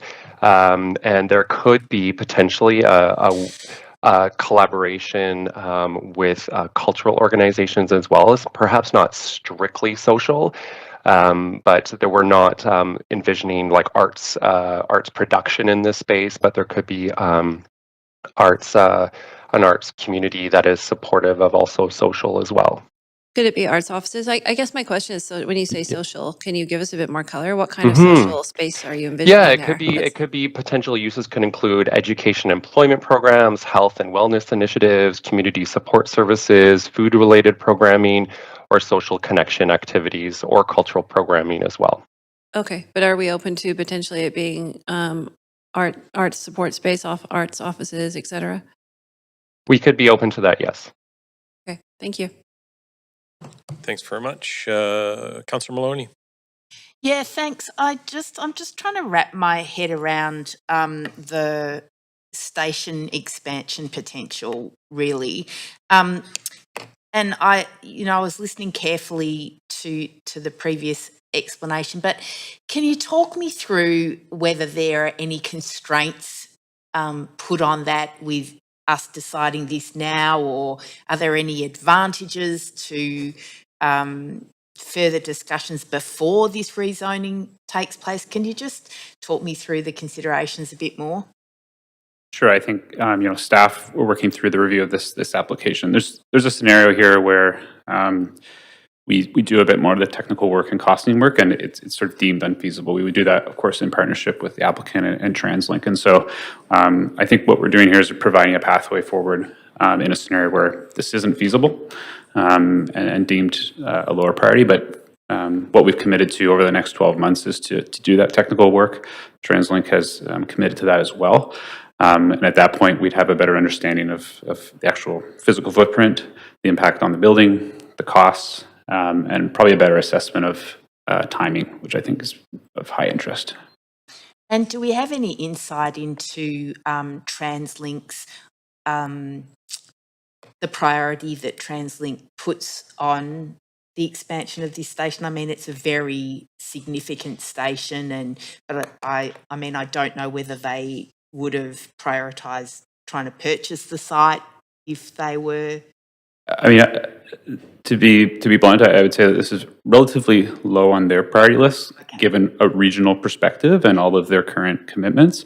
But I would go as far as to say that if we fail to go through with this exploration exercise, we'd likely close the door on that forever, or for quite a long time. Yeah. All right, that's very helpful. Thanks very much. Thanks. Councillor Orr. Thank you. Yeah, most of my questions were asked already around the platform. Was there any sort of discussion with the applicant to integrate the SkyTrain usability, with the platform? You see in some other stations where, like New Westminster Station, where the building actually you can access, the SkyTrain, and it's kind of integrated in with the SkyTrain in terms of access points and things like that. Yeah, I'll stop short of speaking on behalf of the applicant, but this is something that comes up on other sites, and it also came up with the East Side expansion a few years ago. In general, I'd say that there's quite a bit of operational cost and burden for TransLink. So it would involve additional fare gates, typically more complicated legal arrangements between landowners and things like that. So I'd also just point out that the site itself is quite small. So from a footprint perspective, I think they'd be quite challenged to kind of achieve that more direct. Okay. And then I guess a similar question to the previous application around noise. SkyTrain is quite loud. We've heard, some complaints from neighbors along the line, just further up around that station. Just in terms of very similar question around, what kind of mitigations have been placed on the applicant in terms of noise and vibration. Thank you, Councillor, for the question. Obviously, any residential development along with other developments adjacent to SkyTrain or rail yard is a high concern for livability. In this particular instance, that's why some of the organization of the program within the building, the residential is lifted above the office and amenity spaces. And there will be, as part of the rezoning conditions, they will be required to do an acoustical study to come up with a more robust noise attenuation strategy as part of the development permit process. Okay, thanks for that. And then I guess my last question is sort of around the trade-offs around BMR and we kind of consider that the social space is a good trade-off for the lack of BMR. I mean, what's the size of the space? And I know we talked about what are the possible uses, but we're considering that a good trade-off potentially. Yeah, thank you for the question, Councillor. It was a bit of a juggling act with the proximity to the SkyTrain to have a certain amount of floors be non-residential uses, plus the Grandview Woodland Community Plan advocating for non-residential uses in the podium. So the combination of office space and community serving space doesn't do as well on the pro forma. So with all of those things added together, we supported the community serving space instead of below market rental in this instance. So it really sounds like it was contemplated, and it was really like a tricky site, with the size of it and of course, wanting to offer the non-residential spaces. And then just remind me again too, like the TOA, there'll be tier 1 and it allows 20, and this is obviously much higher than that. So can you walk me through that allowance too? Just is it mostly because of the approved neighboring site that is much higher? Maybe I'd pass this one on. Thank you for the question. So the transit-oriented area legislation applies to lands that are zoned for residential. The C3A zone that's there does permit that. So having said that, it's a kind of a minimum floor, so you can't restrict or prohibit projects that are up to 5 FSR and 20 stories. This exceeds it. The plan contemplated business park on this site, so the ODP amendment is to open up for other mixed uses, including residential, and staff feel that the height is reflective of the emerging context in the area. Yeah. Okay, thanks. That's all my questions. Thanks very much, Councillor. Okay. This is the second call for speakers. If you wish to speak to council about this item, please call toll-free 1-833-353-8610, followed by participant code 1061445# before the close of the speakers list. The phone number will be displayed during the recess. We will now hear from the public. Any speakers in the council chamber, please come forward to the speaker podium on the left when it is your turn. The podium height can be adjusted using the controls on the right-hand side. Phone-in speakers will be unmuted when it is your turn to speak. Speakers will have up to 5 minutes to make their comments and should limit their comments to the merits of the report being considered. Our first registered speaker is Mike Biscar. Is Mike present? Speaker number 1 is not on the line. Speaker number 2 is Annika Anderson. Speaker number 2 is not on the line. Speaker number 3 is Kasia Piotrowski. Speaker number 3 is not on the line. Speaker number 4 is Bo.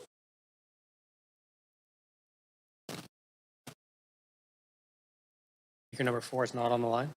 Speaker number 5 is Zelda Chan.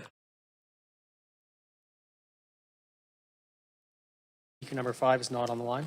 Speaker number 6 is David.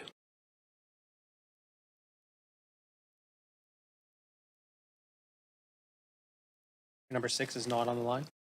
Speaker number 7 is Prath.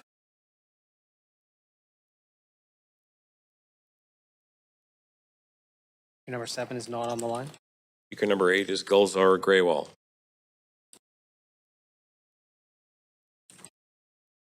Speaker number 8 is not on the line. Speaker number 9 is Harj.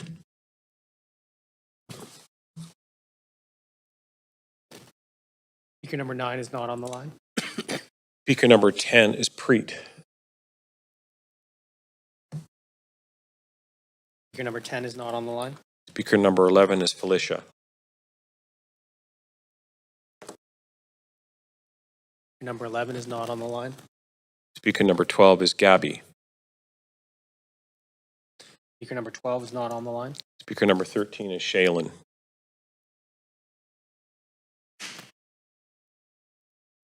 Speaker number 13 is not on the line. Speaker number 14 is Kiara. Speaker number 14 is not on the line. Speaker number 15 is Faye.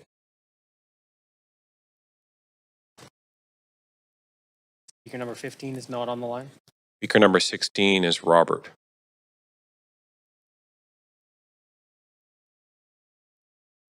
Speaker number 16 is not on the line. Speaker number 17 is Rowena. Speaker number 17 is not on the line. Speaker number 18 is Matthew DeMarkey.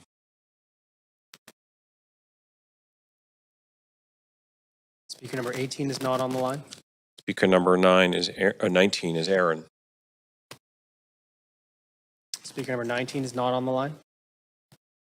Speaker number 20 is Christina. Speaker 20 is not on the line. Speaker number 21 is Jacqueline. Speaker 21 is not on the line. Speaker 22 is Christina.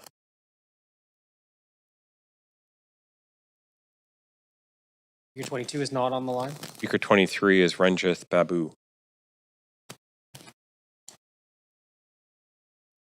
Speaker 23 is not on the line. Speaker 24, Alan.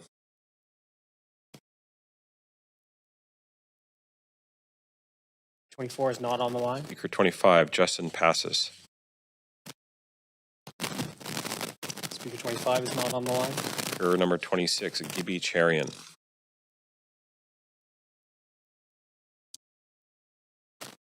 Speaker 26 is not on the line. Speaker 27 is Robert Bader.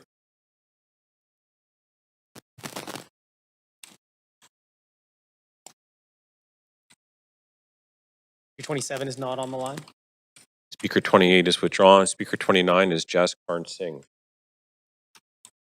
29 is not on the line. Speaker 30 is Sheila Bulisser.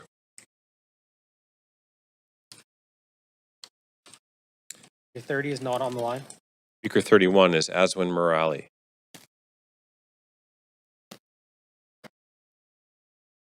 Speaker 31 is not on the line.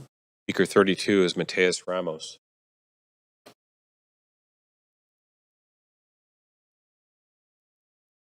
Speaker 32 is not on the line. Speaker 33 is Angad Rain.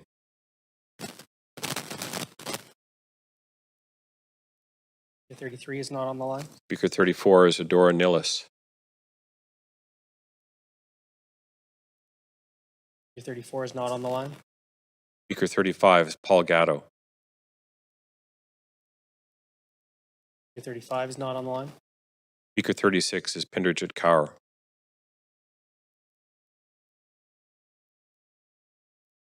Speaker 36 is not on the line. Speaker 37 is Lovepreet Kaur.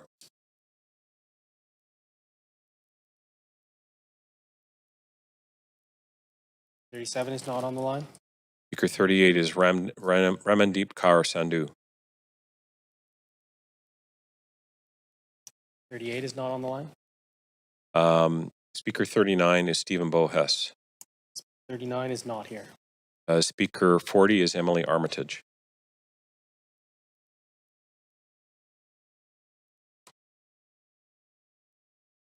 Speaker 40 is not on the line. Just a moment.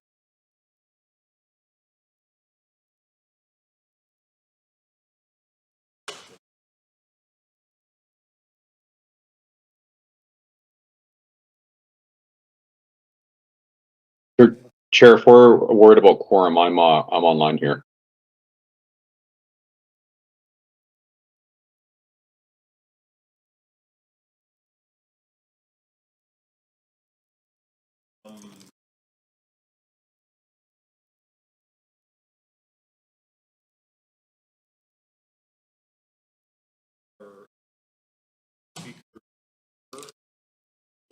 If there are any.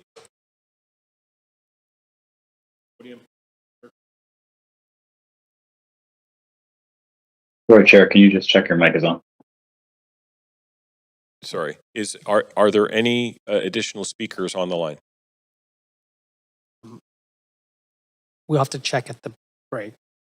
Okay, this is the third and final call for speakers. If you wish to speak to council about this item, please call toll-free 1-833 followed by the participant code 1061445# before the close of the speakers list. Phone number will be displayed during the recess. I note that we are very tight on time, so we have a 2-minute recess for any additional speakers to call in or come forward to the podium. Thanks very much.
All right, that's the time away.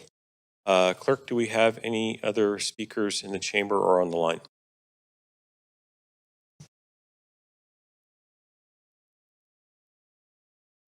Going. Great. Go ahead. Just one moment. Okay. No speakers online. Okay. Seeing no further speakers, the speakers list is now closed. Clerk, has there been a large volume of public comments received on this item? No, there has not. Okay, I'm now closing the receipt of comments. Does the applicant have any closing comments?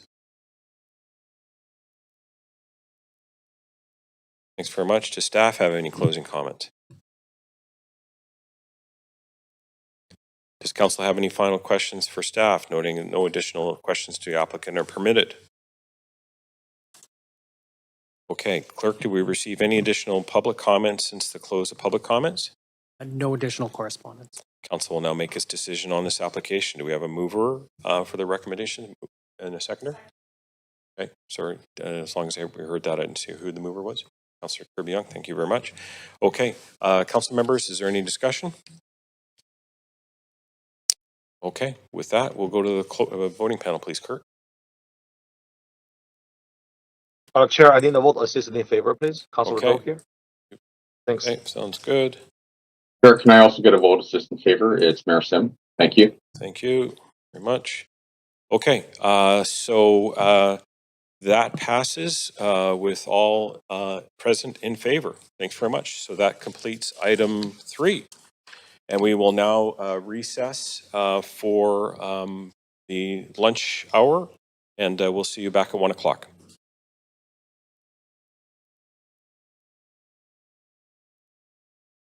That's right, man. I stared down. Hey, Mike, you're on. Mike, we can hear you. There you go.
You should have, so turn on internal discussion.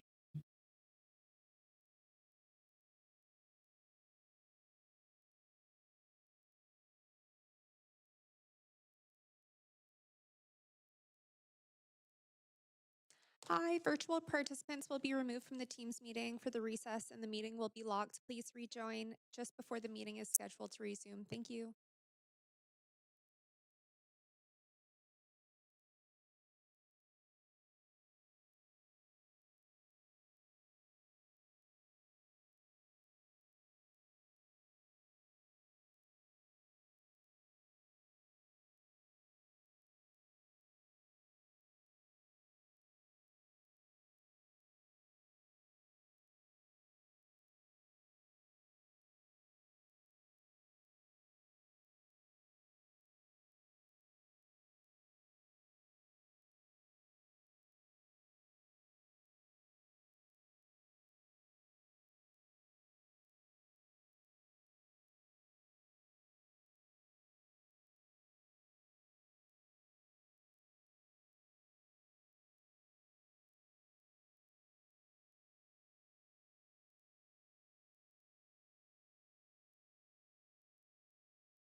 The meeting is in recess.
The meeting is in recess.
The meeting is in recess.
The meeting is in recess.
Welcome to TELUS Conferencing.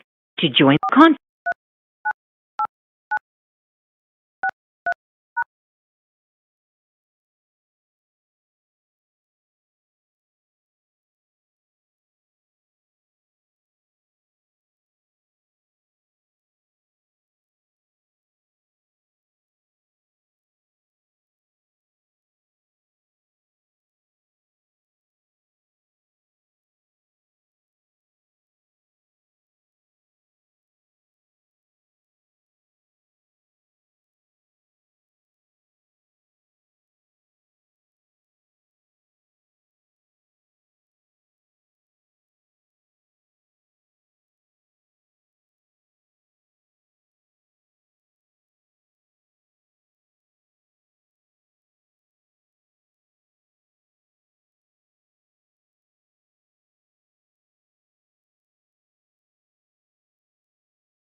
Hi, Tamara. Can you hear me on the teleline?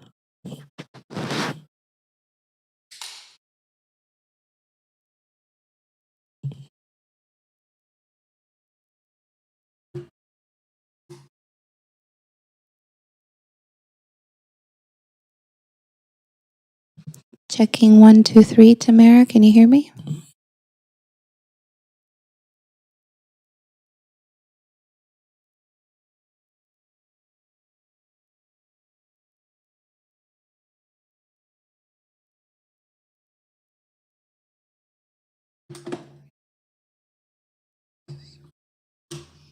Hi. Hi. I can hear you perfect. Hi, Thanks. Arena. Can you hear me? Yep, all good. Okay. Thank you.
Hello, Irina, can you hear me? I can hear you great. Tamara, can you hear me? Okay, perfect. Yes, thank Awesome. you. No It's worries. working now. Okay, thank you. Of course.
All right, good afternoon. The meeting is resumed and we're now on to item 5, CD1 708 text amendment 2538 to 2550 Birch Street and 1290 to 1298 West Broadway.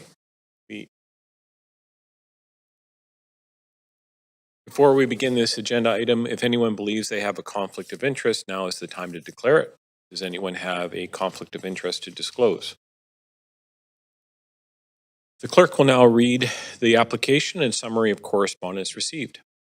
This is an application by Arcadis Architects Canada Inc. to amend CD1 708 bylaw number 12179 for the site located at 2538 to 2550 Birch Street and 1290 to 1298 West Broadway. The proposal is to convert 202 rental units to 202 hotel rooms and to increase the maximum floor space ratio FSR of the nearly completed building from 10.55 to 11.40 to account for floor area that was previously eligible for exemption. The proposal will continue to provide the minimum floor area for below-market rental housing secured in the previous rezoning application. No changes to the form of development are proposed. The General Manager of Planning, Urban Design, and Sustainability recommends approval subject to conditions set out in the summary and recommendation.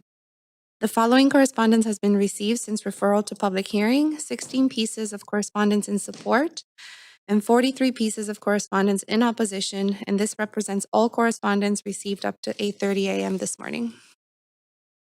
Thanks very much. This is the first call for speakers. If you wish to speak to council about this item, please call toll-free 1-833-353-8610, followed by participant code 1061445# before the close of the speakers list. The phone number will be displayed during the recess. There will be an opportunity for speakers and missed speakers to be heard at the end of the registered speakers list. We have staff from Planning, Urban Design, and Sustainability here to present the application.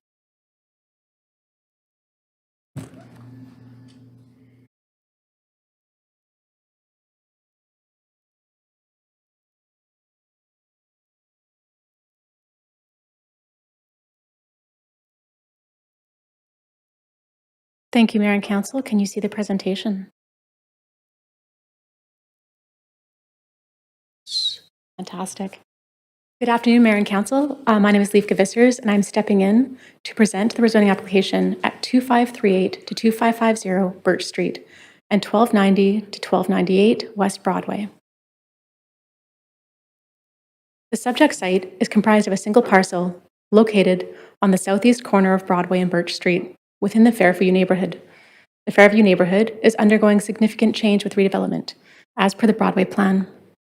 2 future SkyTrain stations are within walking distance, including South Granville Station to the west and Oak VGH Station to the east.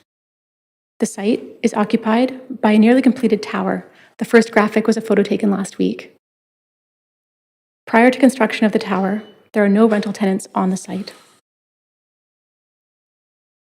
The site has a generalized land use designation of mixed use high-rise 2, which allows for commercial or mixed-use apartments with a range of residential tenures in combination with non-residential uses in high-rise buildings above 26 stories.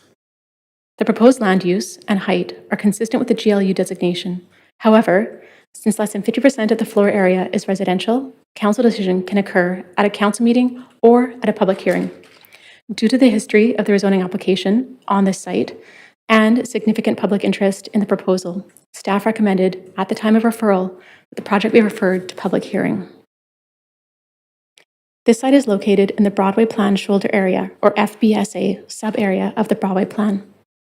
This allows for hotels of up to 30 stories in height, as well as mixed-use hotel projects with a residential component, which are permitted in the FBSA sub-area and must demonstrate a viable and substantive hotel component of a minimum of approximately 3 FSR or 200 hotel rooms. There are a number of rezoning applications that have been completed on the site to date. First, a rezoning application for the site was approved to permit a 16-story mixed-use building with 153 market rental units and commercial on the ground floor under the secured market rental housing policy, otherwise known as Rental 100.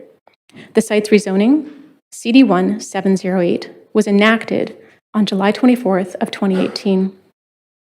The applicant later submitted a second rezoning application under the Moderate Income Rental Housing Pilot Program, known as MERP, and was permitted to proceed under the parameters of the Broadway Plan interim rezoning policy at that time.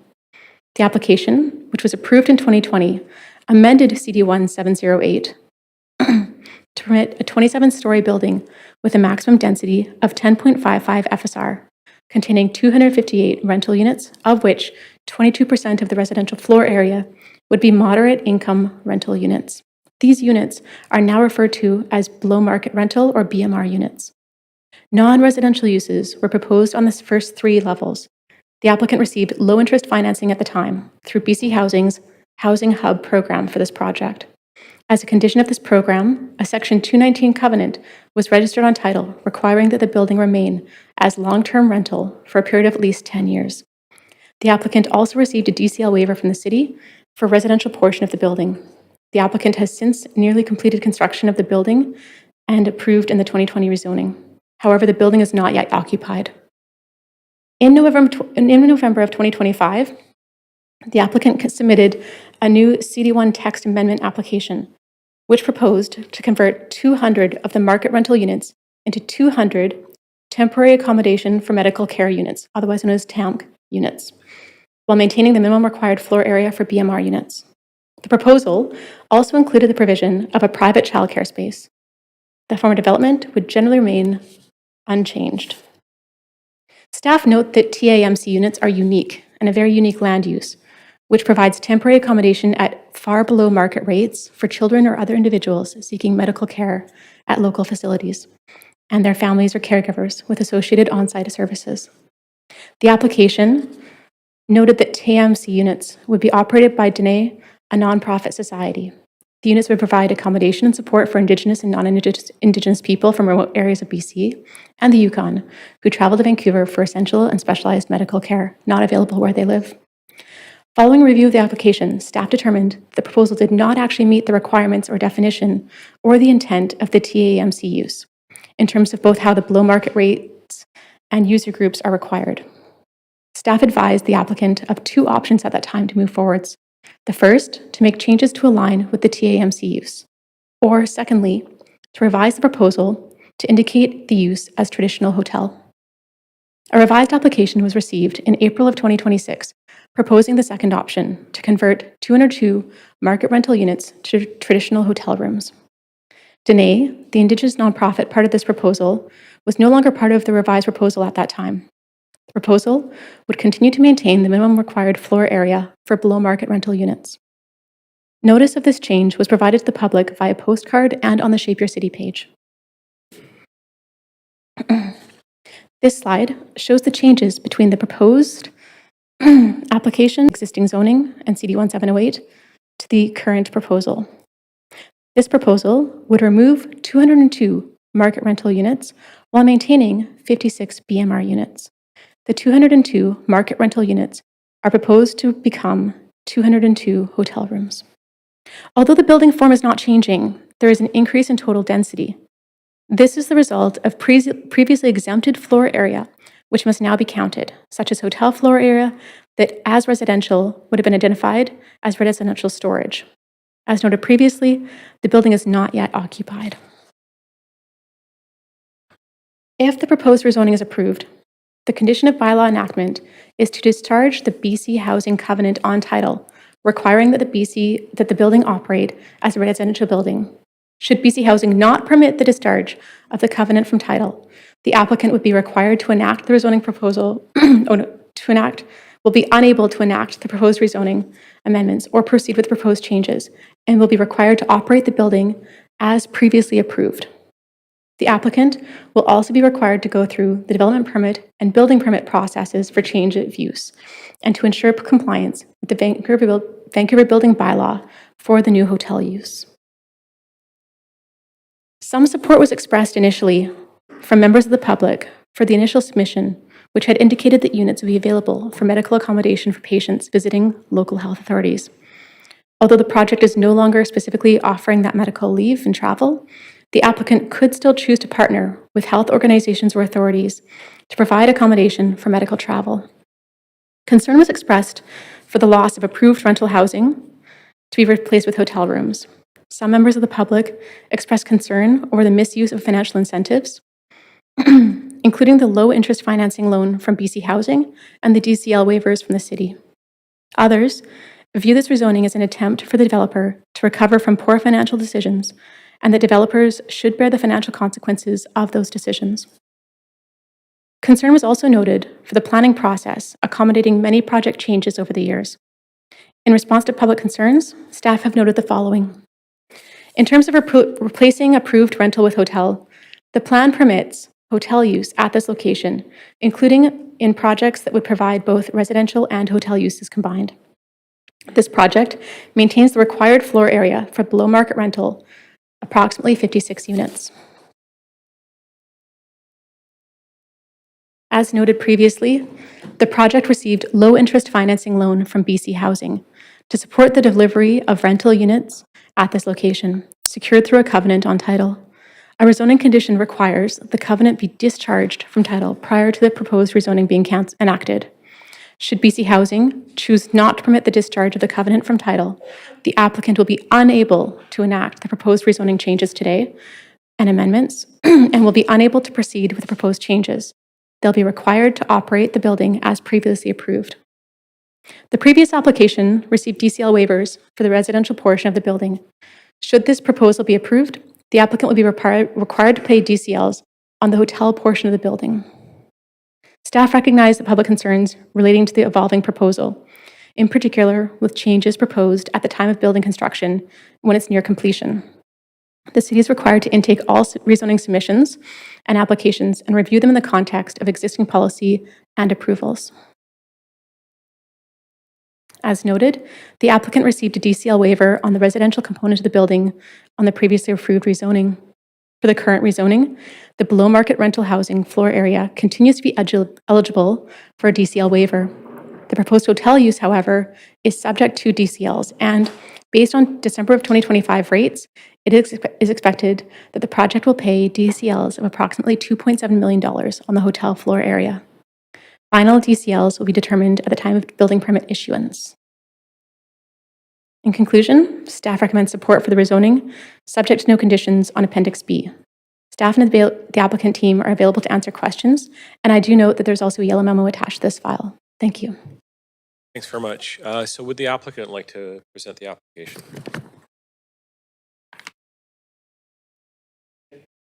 One moment. Go ahead.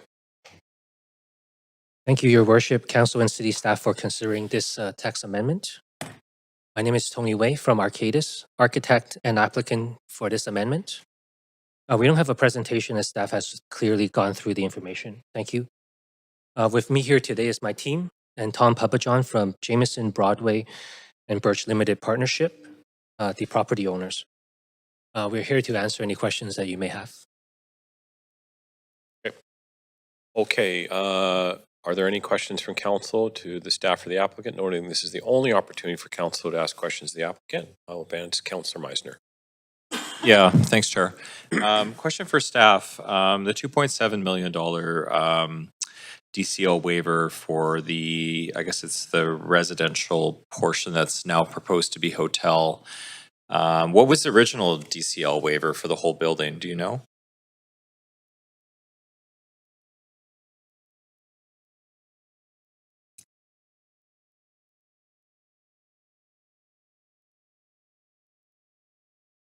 Thank you for the question. Staff can look into that and answer during closing comments. Thank you.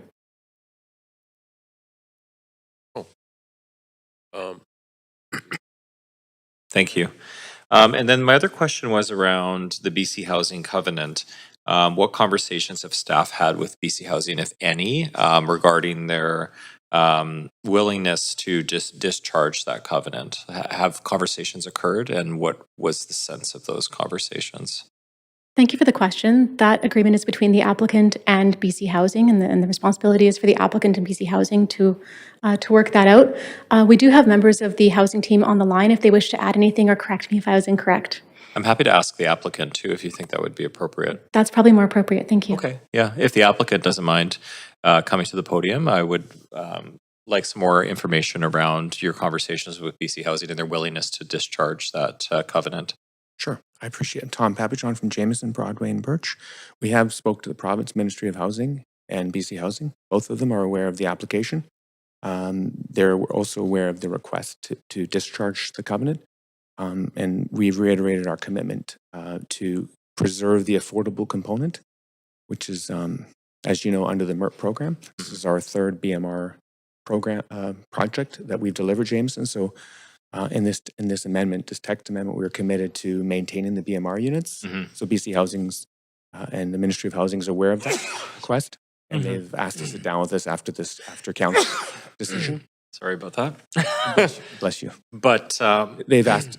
They're aware of the application. They're aware that we're here today. Okay. And they're going to be sitting down with us as soon as this decision by council is made. Okay, but you don't have a firm commitment. No, they You want the outcome of this particular decision. Correct. Yeah. Okay. That's right. Okay. Anything Thanks. further?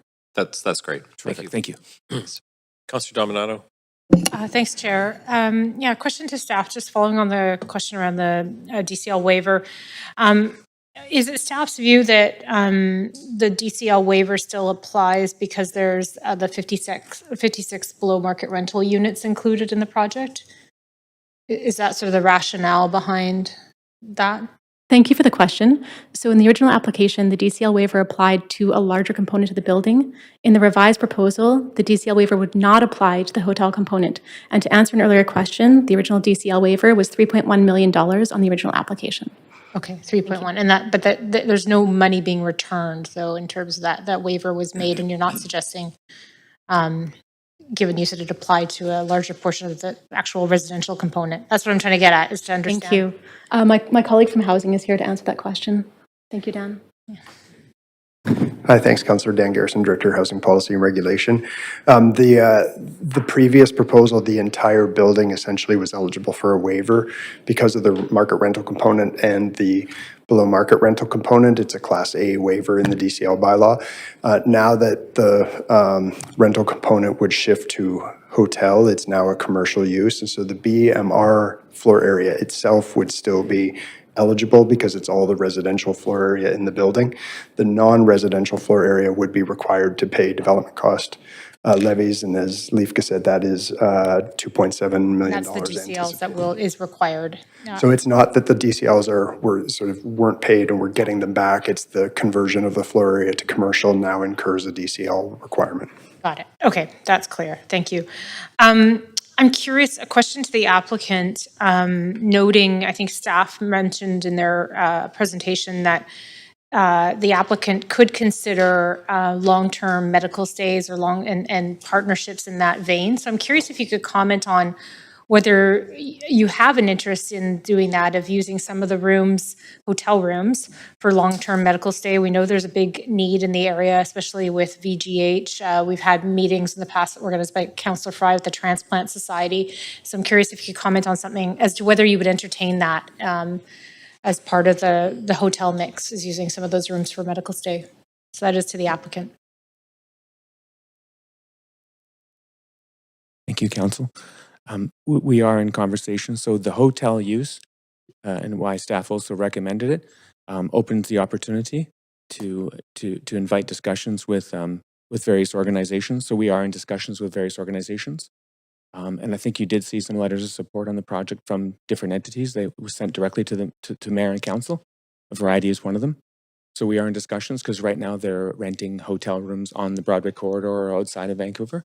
So we are awaiting Council's decision before we start those discussions formally. But as a hotel, our doors are open to those that are in proximity to VGH. Of course, that the patient travel will be one of our main demand of the hotel units, of course. Okay, thank you. I appreciate that clarification. Thank you. Thank you, Chair. Thanks, Councillor Fry. Yeah, so I guess a question for staff, and then maybe I'll sort of also direct it to so this seems, I mean, obviously this is all sorts of unusual, this in general. Now, if I caught you correctly, this pending this outcome, it still has to go to BC Housing for that. Why is it this way and not going to BC Housing first to see if they will renegotiate the terms? Thank you for the question. The rezoning is not enacted until all conditions of enactment are reached. So there wasn't a requirement for that to be established before the rezoning can be considered. In terms of the process, this is an appropriate process to have it completed this way. I can't speak to why the applicant came to staff and to the city before speaking to BC Housing. Okay, and obviously you can't speak for BC Housing, but how do you have any sense, given a track record with BC Housing in similar cases, if there are similar cases, how BC Housing might treat this? Staff can't speak for BC Housing. Perhaps one of my colleagues from Housing on the line can correct me if I'm wrong. But it's my understanding that staff are reviewing this from a rezoning perspective, from a land use perspective, and applied conditions of use to the application that would ensure that it would not be enacted unless that covenant were released. Okay. And you could also ask the applicant if you wish, if they have more information. Yeah, sure, maybe I will. If that's applicant, do you have a sense of the conversation with BC Housing and where that's going? I feel like this is almost cart before the horse in many respects. Thank you, Councillor Fry. We did meet in advance under the same assumptions you were making. BC Housing and the Ministry of Housing specifically asked us to proceed with through the council and have council make a decision and then come and see them. Okay. So they asked for that sort of decision first by council. In the event that they do not agree to your request, what happens with this project? Do you have to go back to the drawing board? I think the building will have to stay to the existing use. Right. So it is conceivable that you could stay to the existing use. It's council's decision, and then BC Housing subsequent to allow the change to occur. So why? So this isn't a matter of a financial matter to complete the project as was originally prescribed. This is what is the motivation for changing the ask here? I'm sorry, Councillor Fry. Can you repeat that? Well, I'm curious if this project could proceed as was originally envisioned in the event that BC Housing does not honor your request. Why are we submitting this new application altogether? Well, we saw through the last year or two, we saw a lot of groups and sort of individuals came to us in regards to a changing sort of market dynamics. So, and then we approached staff as well in the fall about different uses for the site. And then because when the project was originally conceived, there was no Broadway plan.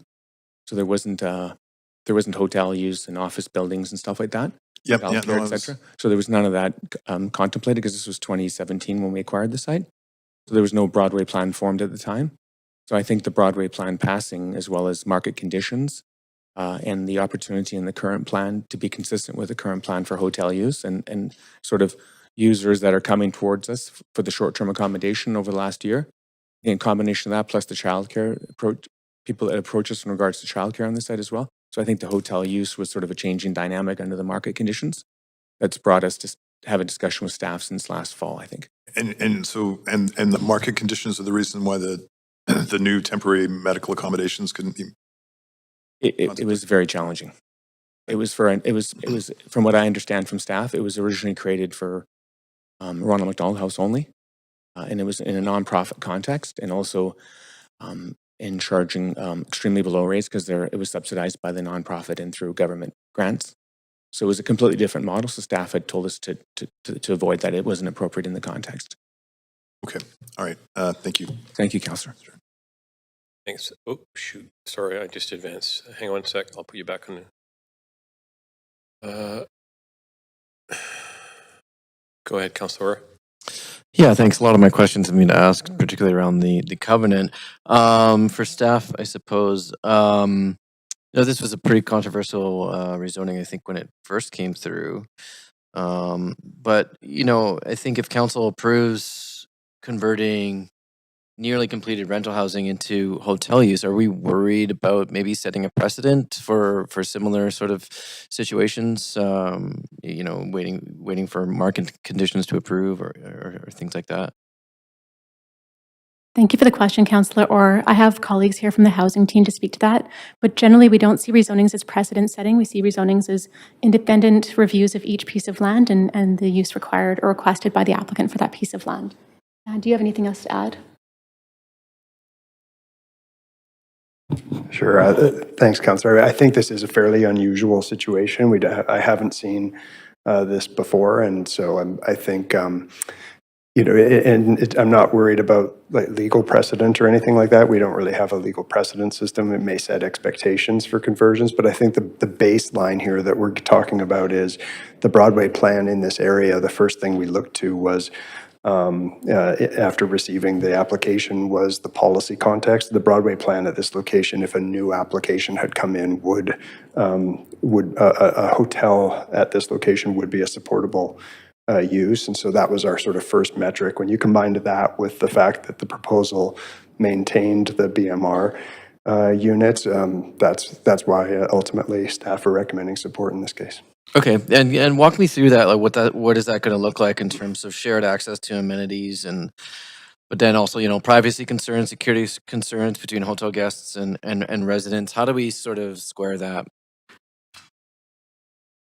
Thank you for the question. My colleague from Housing, Liana, has worked extensively on ensuring that the application will conform and be achievable as both a shared rental and hotel project. Liana, if you want to answer that question. Hi, thank you, Leifka, and thank you, Councillor Orr, for your question. So, yes, we have worked on that extensively with the applicant. So we've secured what we call a shared amenity covenant that will be registered on title along with the housing agreement. So that will allow the BMR residents to have same access to the amenity spaces as the hotel guests to ensure that they also have those minimum amenity components as well. In terms of security, I would pass that question along to the applicant to answer.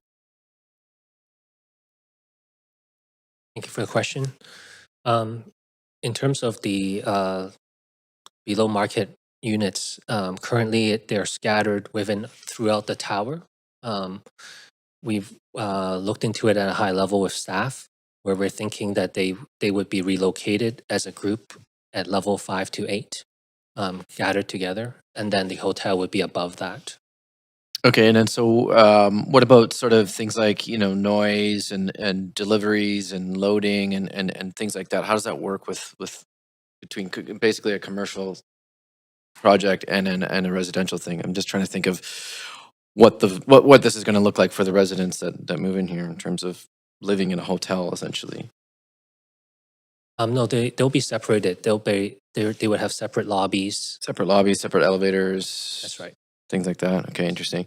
And I guess back to staff. I mean, we're approving a lot of hotels. We've heard a lot about hotels over the past few weeks in terms of whether or not we need a bunch of new rooms. So what happens? We approve this hotel. The economics, sort of weaken for hotels. Are we going to have to go kind of back to the drawing board there, and then maybe come back, or just a question around economics. What does that look like?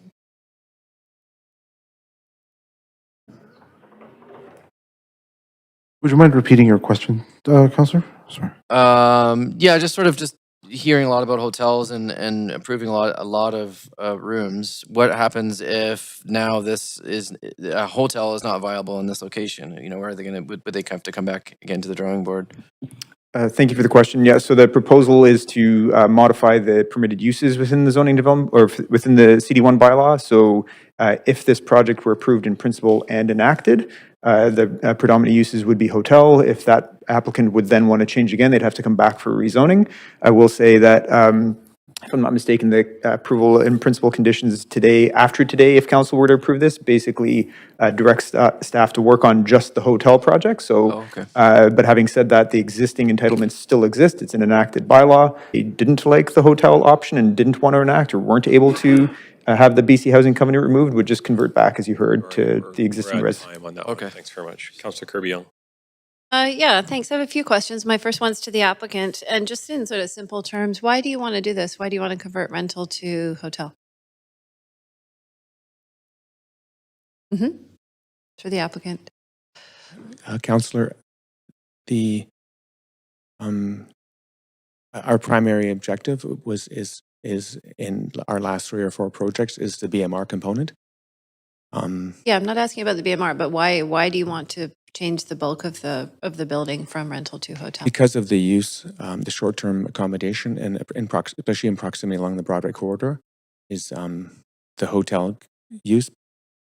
As the Broadway plan has emerged subsequent to construction starting, I think it's a sounder option.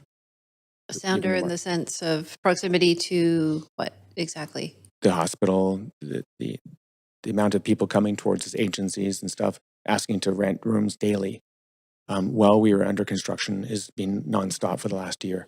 Okay, so you have had people or interested in people looking for a sort of longer term stay while they have family or friends or others that are. In that sort of long term, it's actually not short term like 1 day, 2 day, 3 day. It's been more longer term. That's why the apartment sort of hotel concept. So it's a hotel concept has been, that narrative has actually been quite desirous of users. So there's been a number of organizations that you would know of who have approached us, as well as the hospital authorities and stuff. So we have been in discussions with them. So as a hotel designation, it gives the property a strong stance in terms of So being you compliant have with been the Broadway you have plan. been in contact with VGH. Yes, we have. Okay, and there was a hotel I recall. Provincial Health that Authority used- as well.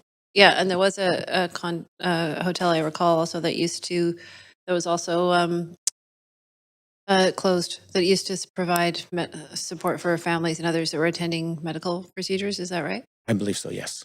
Okay. I have a question for staff now, and it's around, thank you. It's around the TAM, or whatever the acronym is, TMAC definition. Why did this not qualify? Can you walk us through that? Yes, thank you for the question. To qualify for TAMC, the application needs to reach a certain level of affordability that's secured through a housing agreement. Furthermore, the application would need to be submitted in conjunction with a nonprofit association that is both fully on board and that meets a number of criteria. Neither of those options were satisfied, so staff did not determine that the original application met the criteria. And if you have any further questions, this applicant may also be able to answer. Do we have, I'm not aware that we have many TMAC designated rooms in the city of Vancouver, do we? The Ronald McDonald House is the greatest example, the most familiar example, but I could ask the housing team if they're aware of any other examples in the city as well. Nothing at scale, and I'm presuming because of the costs of developing in Vancouver, would that be a fair assessment? Thank you for the question. I can't speak to why there aren't more options available. Okay, but it's something specialized like a Ronald McDonald House. Very specialized. The rates are very specialized as well as the partnership organizations or partnerships with organizations. Great. I do want to get one more question in, and we've received a lot of letters to council. And one of the questions that stated in a lot of these emails says, and I quote, "The developers received over $156 million from BC Housing intended to support rental housing." Would that be referring to financing? That's my understanding, yes. That's probably referring to the BC Housing and Loan. Okay, and then presumably if council were approved this today, and then if BC Housing discharged the 219 covenant, would that financing also not be available to the applicant? That financing is between the applicant and BC Housing. Staff don't get involved in those agreements. I'll direct that comment to the applicant then. Thank you. The applicant, can you comment on that? Councillor? So the BC House, the financing that Yes. is typically supported rental housing, would that also disappear? Yes, that needs to be repaid in full. That's correct. Okay, I think that's an important clarification for the public, because the public seems to feel that somehow you've been provided with $156 million of taxpayer funding. It's a fully repayable loan with interest, yes. So you would have to repay that in the event that the province subsequently does release the 219 covenant, if that gets to that stage. That would be part of it, yes. Okay, I wanted to clarify that. Thank you. Thank you. Appreciate it. That's it for now, Chair. Councillor Maloney. Thanks. This is for the applicant. How many of the hotel rooms are going to be extended stay accommodation compared to normal hotel rooms, please? Councillor, all of them would be extended stay available. All of them? Yes, there'd be what we call apartment hotel units. Okay, thanks. Thank you. Okay. Thanks very much. Councillor Montague. Yeah, sorry, thanks. Just wondering what the mix of those 202 rooms are, like 1 bedroom, 2 bedroom, studio. I didn't see it in the report.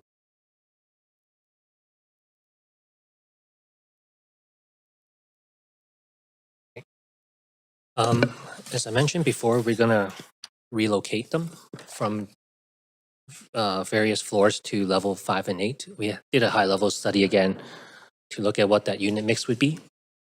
Currently,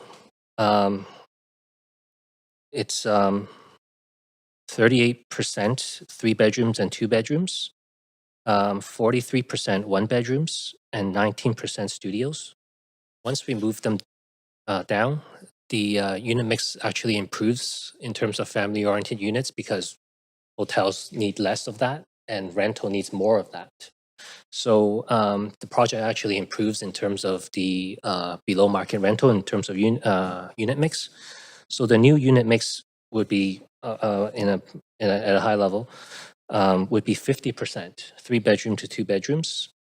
1 bedrooms would be at 29% and studios would be at 21%.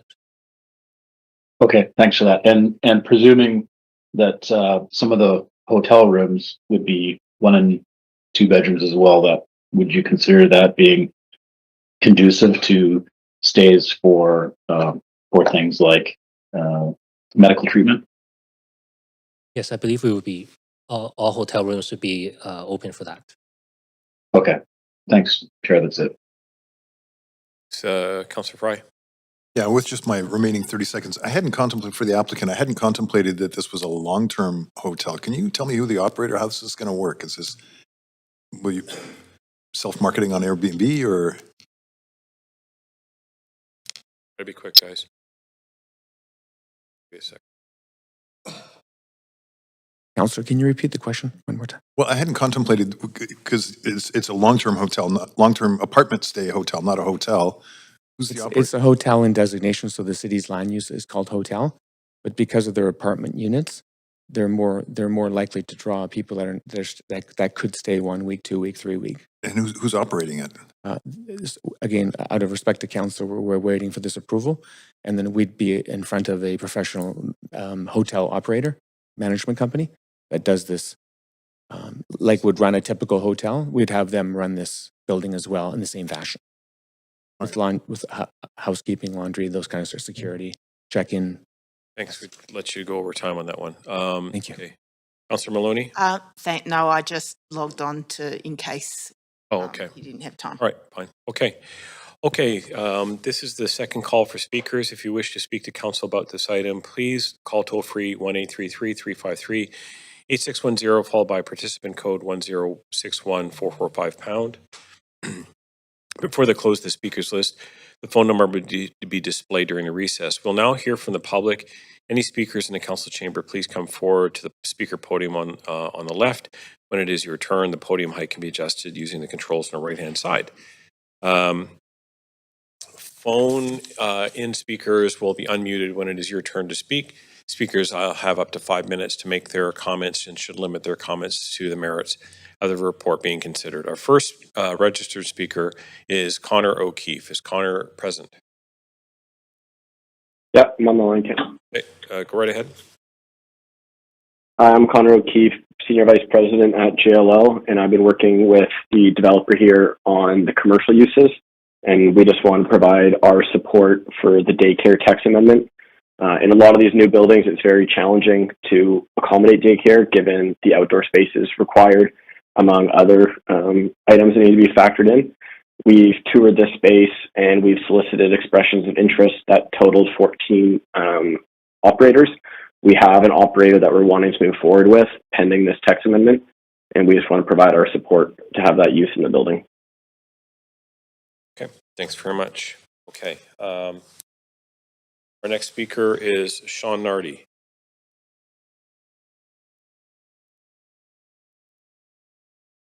Hello. Okay, go ahead.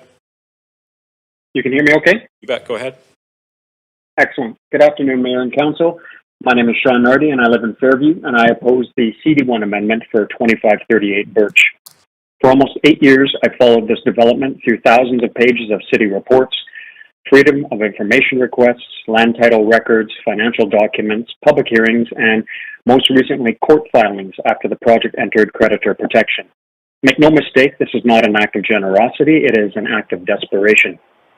I can tell you without hesitation that this is one of the most controversial rezonings that Vancouver has seen in many, many years. Let me briefly explain why. The site already had approval for a 16-story rental building in 2018, providing 153 secured rental homes. Almost immediately afterward, the owner came to staff proposing a 28-story tower. The proposal generated overwhelming neighborhood opposition. Internal correspondence later obtained through Freedom of Information requests showed that staff worked behind the scenes to find a way to move the project forward during the Broadway planning process, despite internal concerns that it conflicted with that planning work. Much of that correspondence formed the basis of concerns raised by residents during the original rezoning process. Residents warned that the project would set a precedent for the Broadway plan, which it did. We warned that the financial concessions were extraordinary. We warned that the developer had used unusually risky financing from the beginning. We warned that the public was being asked to shoulder too much risk. Council heard all of those arguments, and despite all of them, Council approved the project. Why? Because we were told Vancouver desperately needed rental housing, and this was going to provide it. That was the overriding public benefit. That was the justification for the height, the density, the incentives, the controversy, the political cost. Today, that justification could disappear. The developer now wants permission to convert 202 out of the building's promised 258 rental homes into hotel rooms for medical tourists. None of them Vancouver constituents. Only 56 long-term rental homes would remain. In other words, Council approved an extraordinary rezoning ahead of the Broadway plan because it believed Vancouver would receive hundreds of badly needed rental homes. Now Council is being asked to accept 1/5 of those homes. Since approval, the project has entered creditor protection. Construction stopped.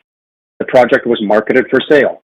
And after receiving more than $156 million in BC Housing low-interest financing intended to support rental housing, you are now being asked to approve a fundamental change to bail out a project that has struggled almost from the beginning.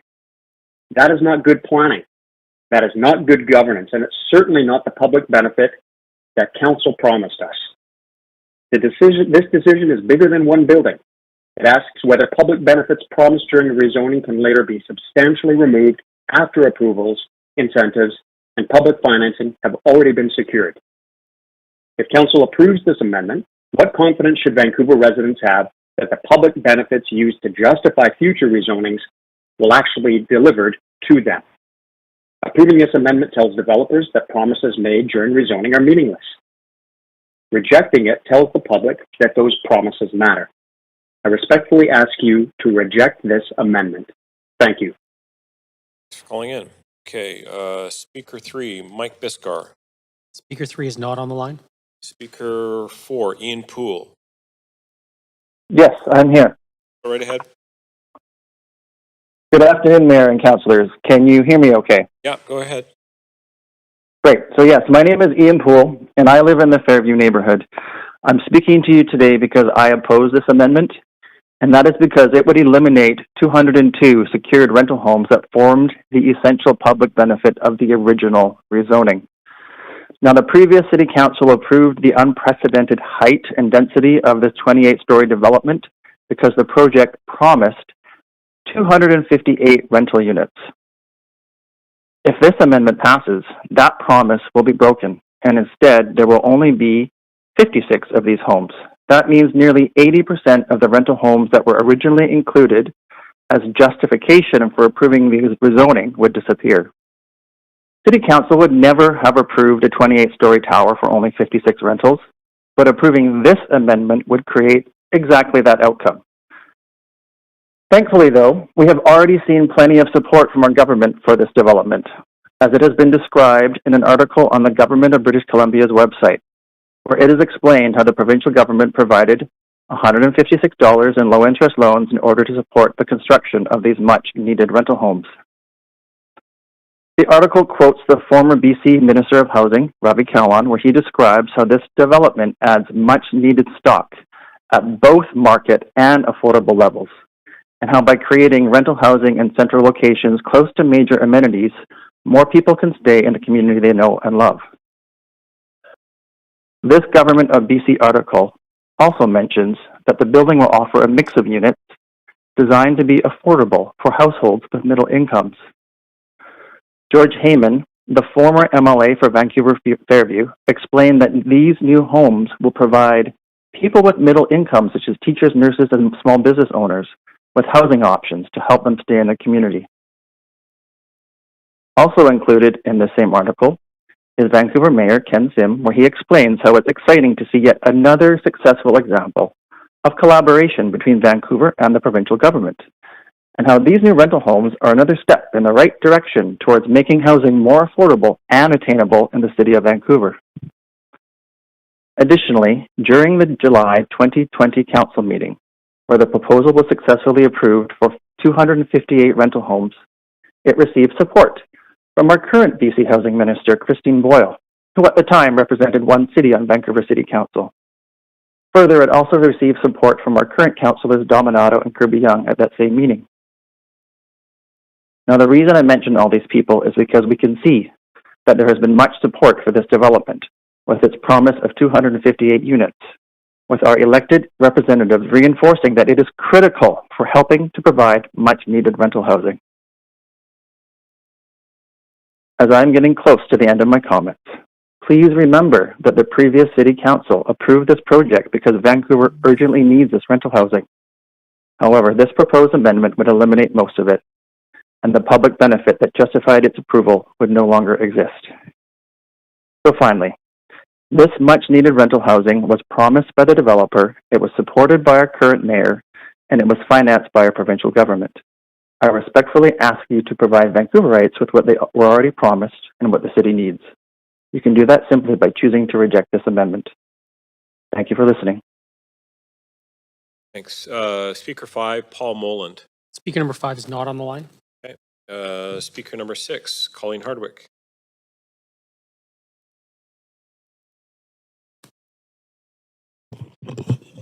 Good afternoon. My name is Colleen Hardwick. I'm a Vancouver resident, and I strongly oppose this amendment.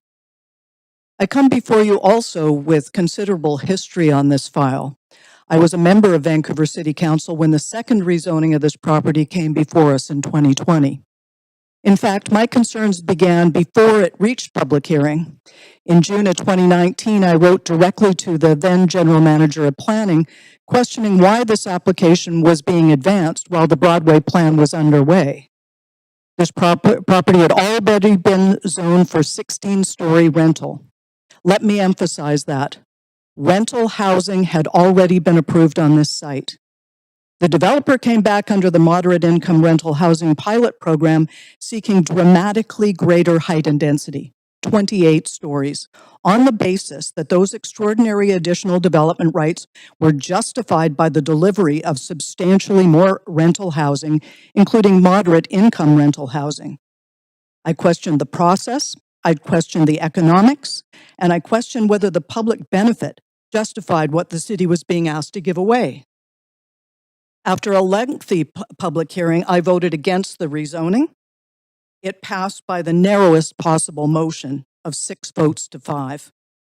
So I followed this file for more than 7 years, and I was there when council was asked to make the original bargain, and that is why what is before you today is so troubling. The extraordinary height and density of this building were justified in the name of rental housing. The project ultimately became 258 rental homes secured, 200 market rental units, and 58 moderate income rental units. The city provided millions of dollars in development levy contributions. BC Housing subsequently provided more than $156 million in financing to support the construction of rental housing.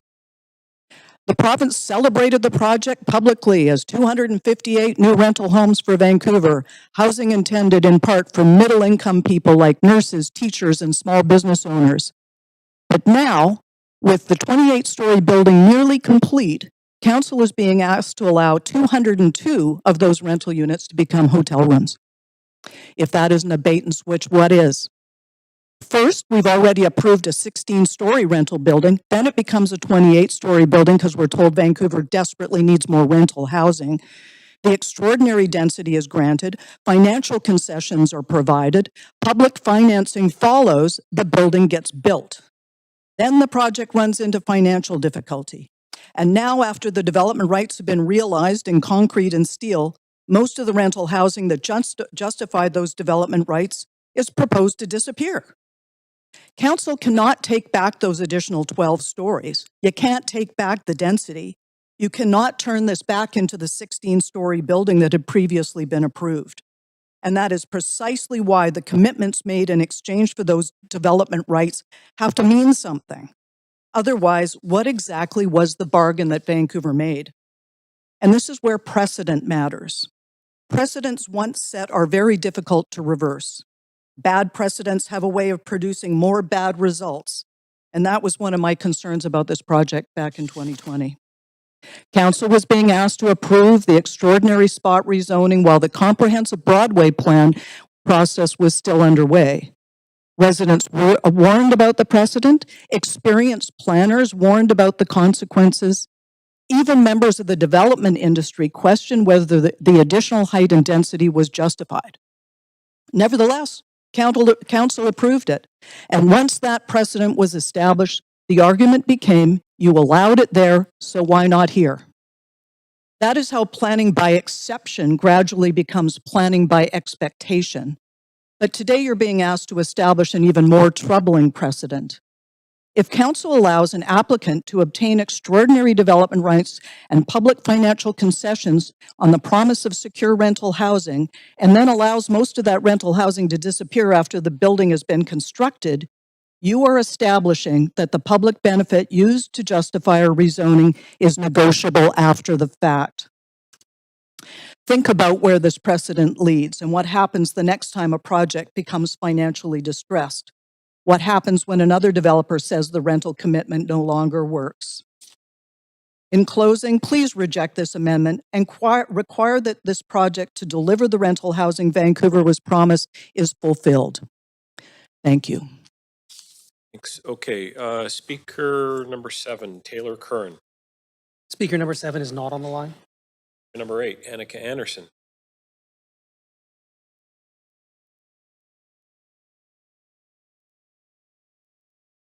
Speaker number 8 is not on the line. Speaker 9, Bo.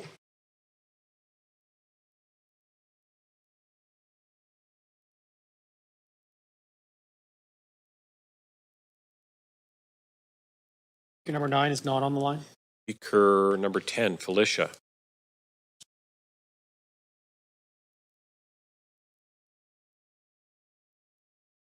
Speaker 10 is not on the line. Speaker number 11, Gabby.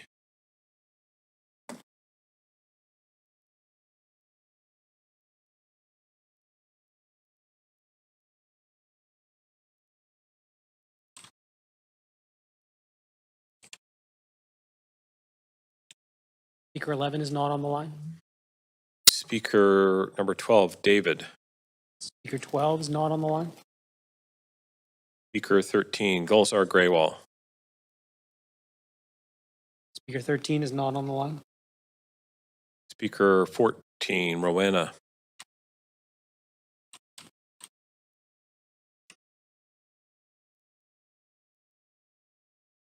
Speaker 14 is not on the line. Speaker 15, Preet.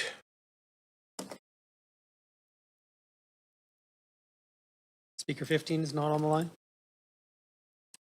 Speaker 16, Shailen.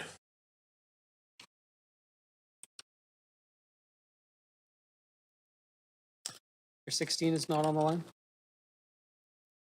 Speaker 17, Michelle Travis.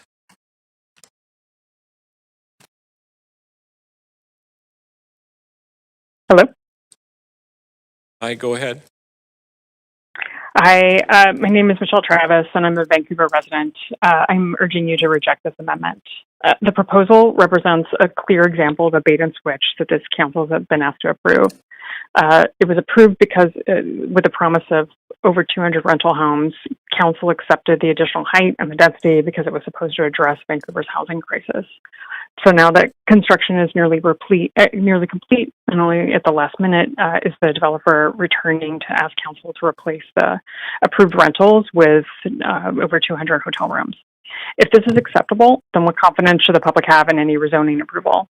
What is the value of the promises made during a public hearing if they can simply be rewritten once construction is underway?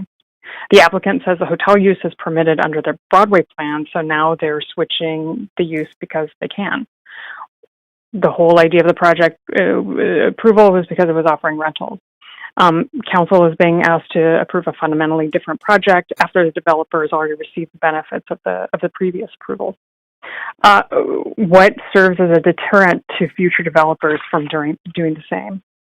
What prevents the applicant from backtracking on the 56 below market rentals that they say that they're including? The report acknowledges the previous project benefited from the $164 million in low interest financing through BC Housing and millions in development cost levy waivers intended to deliver rental housing. Now it's being converted to something different. That sends the wrong message. It tells developers that housing approvals are flexible, public expectations are irrelevant, and commitments made during rezonings can be revisited at any time convenient to the developer. I also wonder if the city has undertaken any serious analysis of how many additional hotels the area can realistically support. I believe this is the third or fourth hotel project receiving approval or could receive approval in the immediate area. It isn't totally clear what kind of hotel they're planning here, whether if it's extended stay, will it actually have any jobs? If it's a regular hotel, where will the workers live? Is there going to be a workforce accommodation or workforce housing at this location? Unclear. Every time the project has encountered a problem, the answer has been to rewrite the project instead of requiring the developer to live up to the approval that they sought. One wonders how many times the project can fundamentally change before council says enough. I'm urging you to send it back to staff and have the applicant take this up with BC Housing first. Don't give this applicant a pass. Thank you. Thank you. Speaker 18 is Harj. Speaker number 18 is not on the line. Speaker 19, Christina.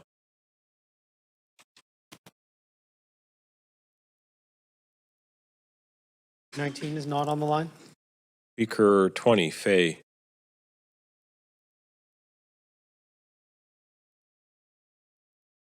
Speaker 20 is not on the line. Speaker 21, Matthew DeMarkey.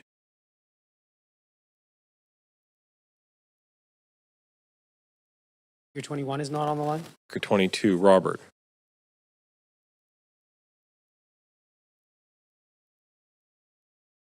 Speaker 22 is not on the line. Speaker 23, Kiara. Speaker 23 is not on the line. Speaker 24, Christina.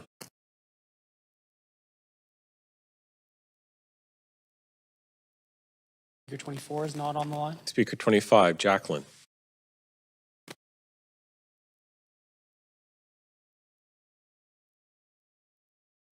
Speaker 25 is not on the line.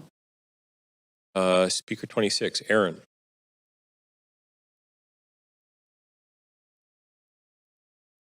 Speaker 26 is not on the line. Speaker 27, Prath. Speaker 27 is not on the line. Speaker 28, Anna Spray Wiegert.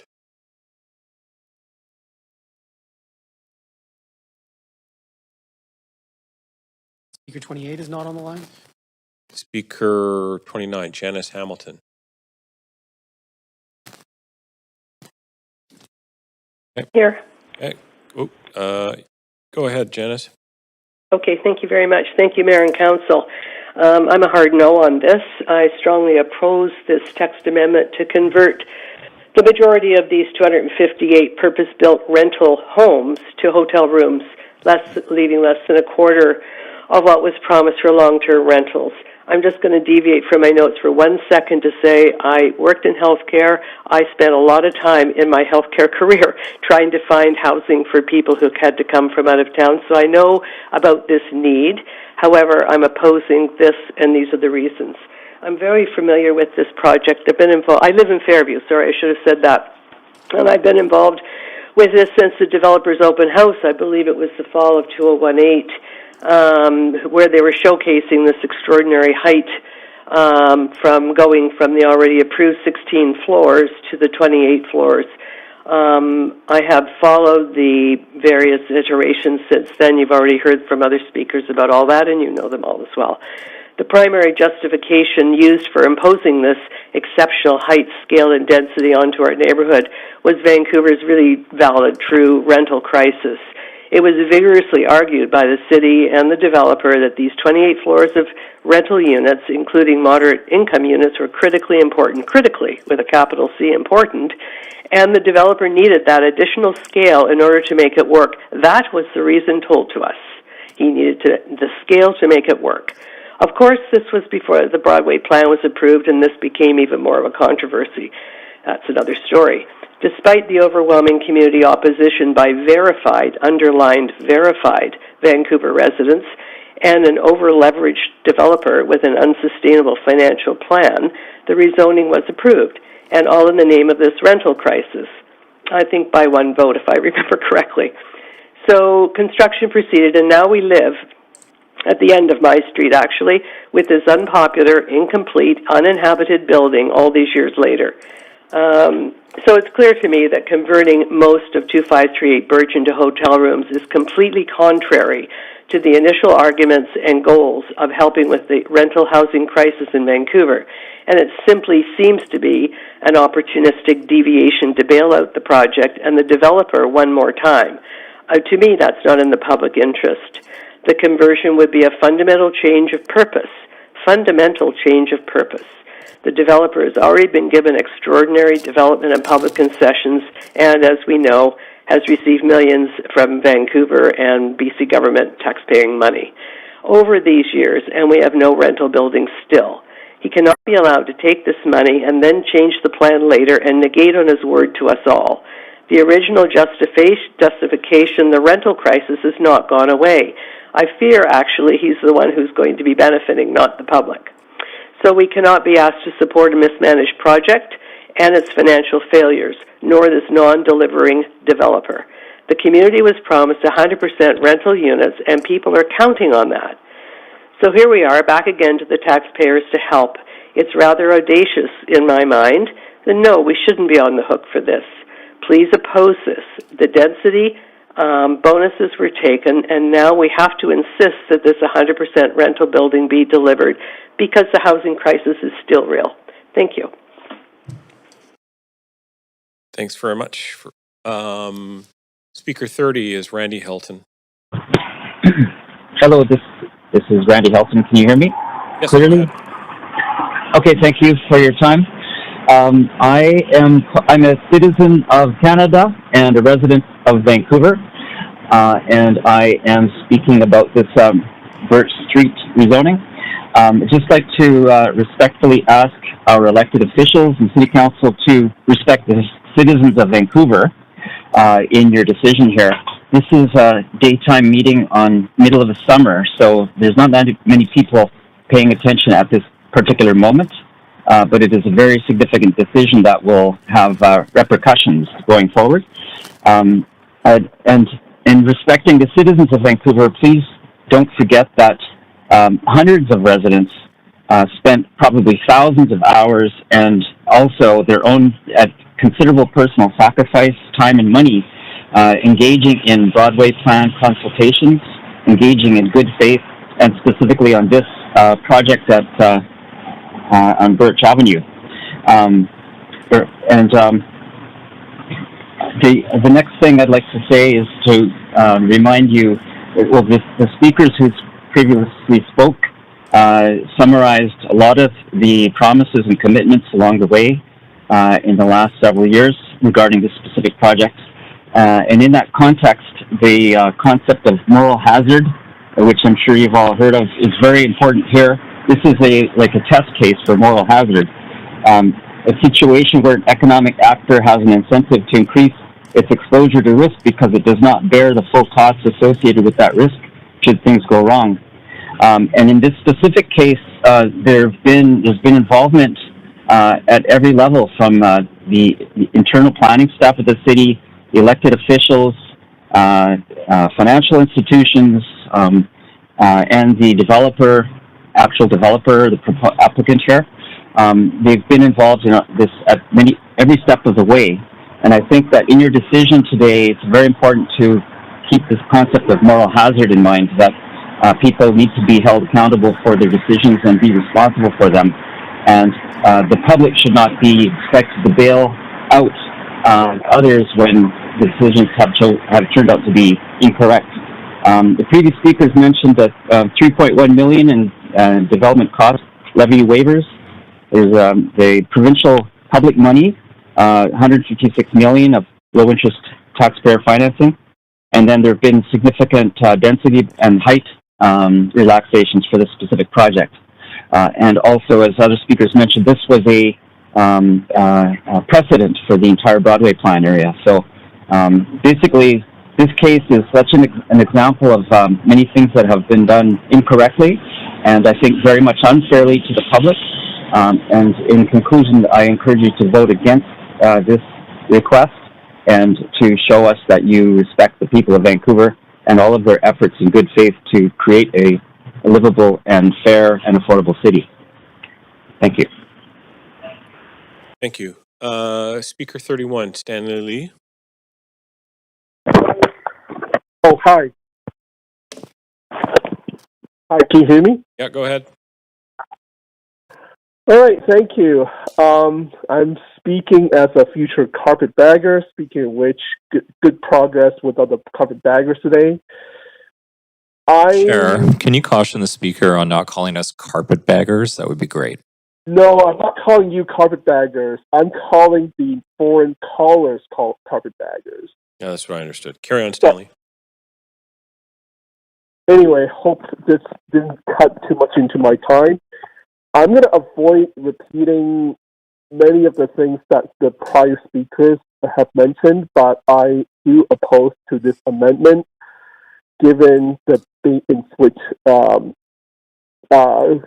given how much of a bait and switch this appears.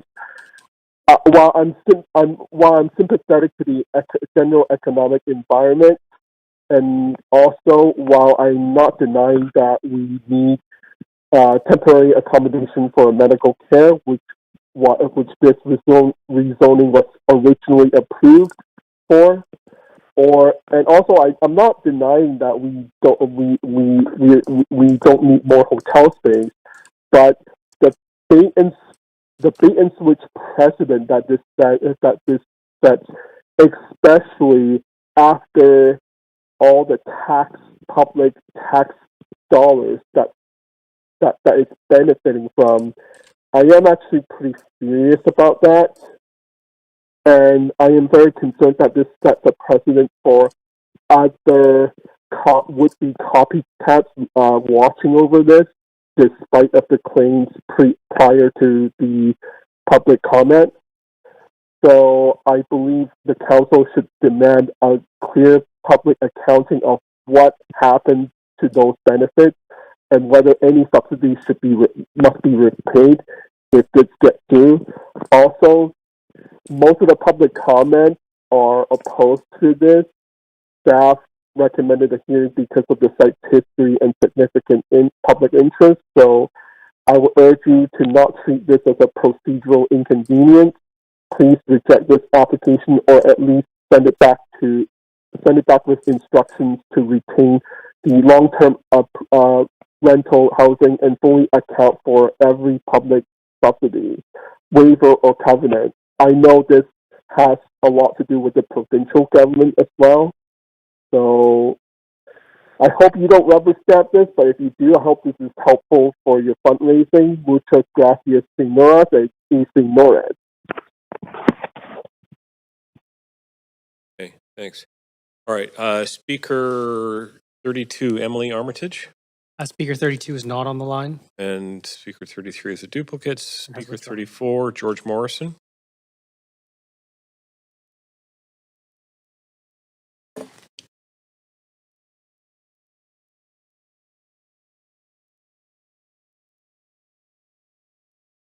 Oh, hang on a sec. Yeah.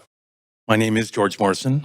I am a Vancouver resident and also a member of the Numgees First Nation. I'm also president of Danae House of Healing Society. It was a nonprofit society that we formed many years ago for the purpose of designing and building a patient travel lodge for Indigenous people throughout BC and the Yukon.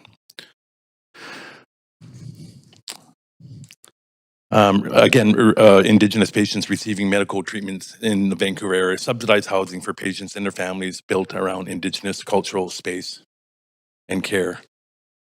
We had a plan to bring that vision to life at 2538 Birch Street. Our Indigenous-owned company entered into an agreement to purchase the property and lease it back to Danae to operate. When the property fell into CCAA proceedings, that purchase could no longer proceed. In February 2026, Jameson Development Corp came back to us, not with a way forward, but with a term sheet demanding they retain ownership in the property, collect ongoing management fees, and pay a dramatically inflated purchase price. We rejected it, not because we lacked a will, but because a project built for Indigenous peoples has to be led by Indigenous peoples.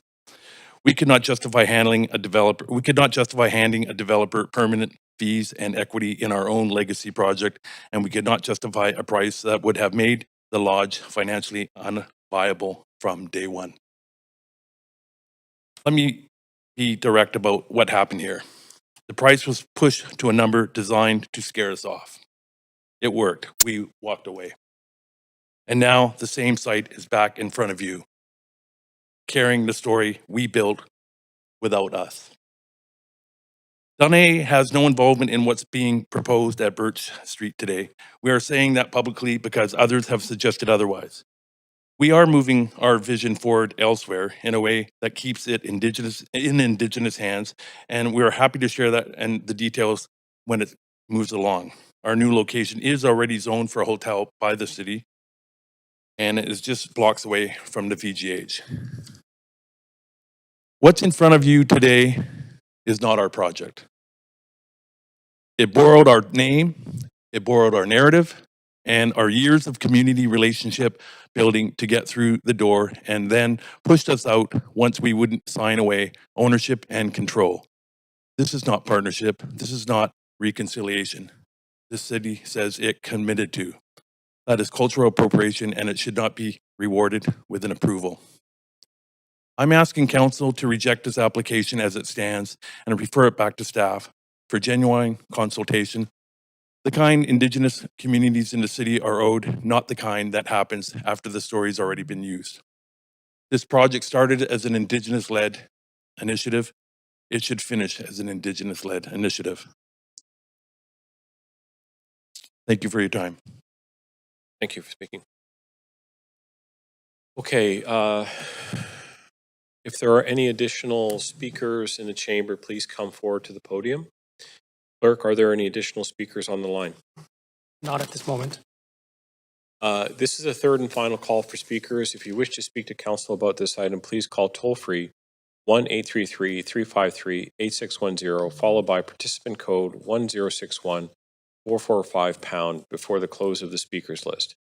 The phone number will be displayed during the recess. We'll now take a 2-minute recess for any additional speakers to call in or come forward to the podium. Thanks.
Okay, we are back. Clerk, do we have any speakers in the chamber on the line? One additional on the line. Okay, so I'm looking for a caller with the digits 9178. Are you there? That's me. Yeah, can you give us your name and whether you're a resident of Vancouver, please? Yes, I'm Yi-Do Chun, and I'm a resident of Vancouver. Okay, go ahead. Thank you.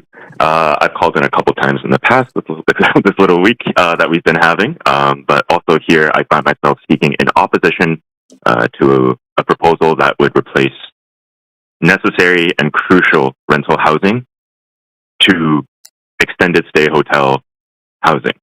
I think the speaker, Colleen Hardwick, had a great point about this being such a gross bait and switch, and the final registered speaker also expressing that from the Indigenous perspective as well.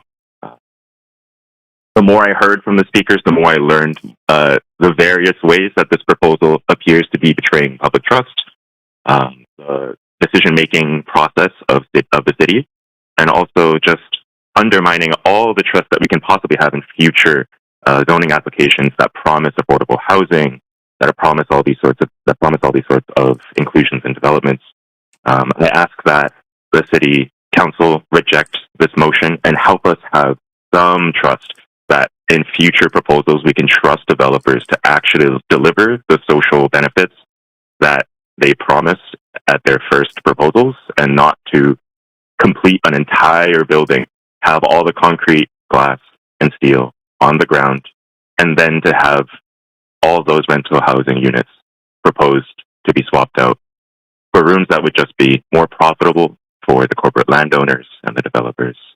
I hope that, you would just actually serve the people here today in this proposal. I ask that you reject the proposal. Thank you. Thank you for calling. Okay. So seeing no further speakers, the speakers list is now closed. Clerk, has there been a large volume of public comments received on this item? No additional correspondence. Okay. All right, seeing there are few or no public comments received after 5 p.m., I'm now closing the receipt of public comments. Does the applicant have any closing comments? No, thank you, council and staff. Does staff have any closing comments? Thank you. Staff do not have any closing comments. Okay, go ahead. Just want to thank council and staff and your worship for the opportunity to adjudicate this amendment. I wanted to correct some misinformation. This hotel would be open to all guests, and ultimately to maintain the BMR was really important to us, and we enhanced the amount of family-oriented BMR units, and the childcare needs of the city is what a big thing is. What people were saying to us while the building was under construction is the ability to incorporate a daycare into it, so that we've been working with staff on that as well. We've been approached by many parties over the last year or two. And unfortunately, the reason we're in CCA protection is many of those parties that wanted to purchase the property were not able to show proof of funds to acquire the property. And that's why we're in this situation. So no party that's approached us up to this point was able to show that. And that's why the project had to go into protection, because those contracts the parties never showed the ability under contract to put up the required deposits and show the ability to complete on it. That's the predicament we were put into at the time. Thank you, your worship. Okay, thanks very much. Okay. Does staff already spoke. Does council have any final questions for staff, noting that no additional questions the applicant are permitted? Okay. Clerk, did we receive any additional public comments since the close of public comments? Sorry, Councillor Maloney, go ahead. Thank you. If this had come to council as a fresh application under the Broadway plan and relevant TOA legislation, would this in its current iteration comply? Thank you for the question. The proposed uses and density would comply, yes. There might be some variations in the construction and design of the building that can't be accommodated because it's already completed, but it would be allowable as the use and density proposed, yes. And the height and everything? The height allowable under the Broadway plan is 30 stories, to my understanding, for this use. All right. And what's the need like here for extended stay accommodation? Extended stay accommodation doesn't exist under the zoning bylaw. Hotel accommodation can be rented out daily, and there's no limitations that the city can put on that. So hotel use is hotel use is hotel use. But Sean from the economic development team might have more information for you. Councillor, could you repeat the question with regards to? So I'm just interested in what the need is for extended stay accommodation here, and whether you keep track of that or not, I guess. So generally, extended stay does exist across the city. It represents approximately 25% of our current hotel supply in terms of hotel counts. Extended stay typically serves 5 general categories: relocation, people moving to Vancouver from other cities to work. The other one is for fixed projects, so no relocation intended, but they are here. So professors, researchers, film and TV crew working on specific projects that are coming through. Sorry to get my notes.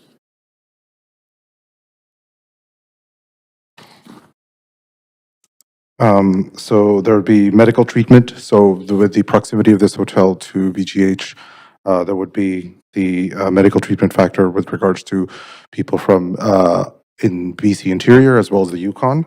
There will be emergency home renovations, sometimes, well, voluntary and emergency home renovations where people need extended stay to be able to, because they have to be out of their homes for an extended period. And there is a group of kind of leisure users who prefer to have these kitchens in larger units. So those are typically the markets that the extended stay in general would serve. And so because these are apartments, for all intents and purposes, they are suitable for extended stay, but there's nothing compelling the owner to Correct. Yeah. allow a particular length of stay. Is there any other legislation that governs? To my understanding, actually, both provincial and municipal regulations do not make the distinction between, and as Lika had mentioned, we don't make the distinction ourselves between long-term stay and a short-term stay hotel. Currently, our bylaws only regulate it both as a hotel. Okay, and having extended stay accommodation has some kind of influence over the impetus to have other rental accommodation as I will say that Airbnbs, for example. Apologize for cutting off.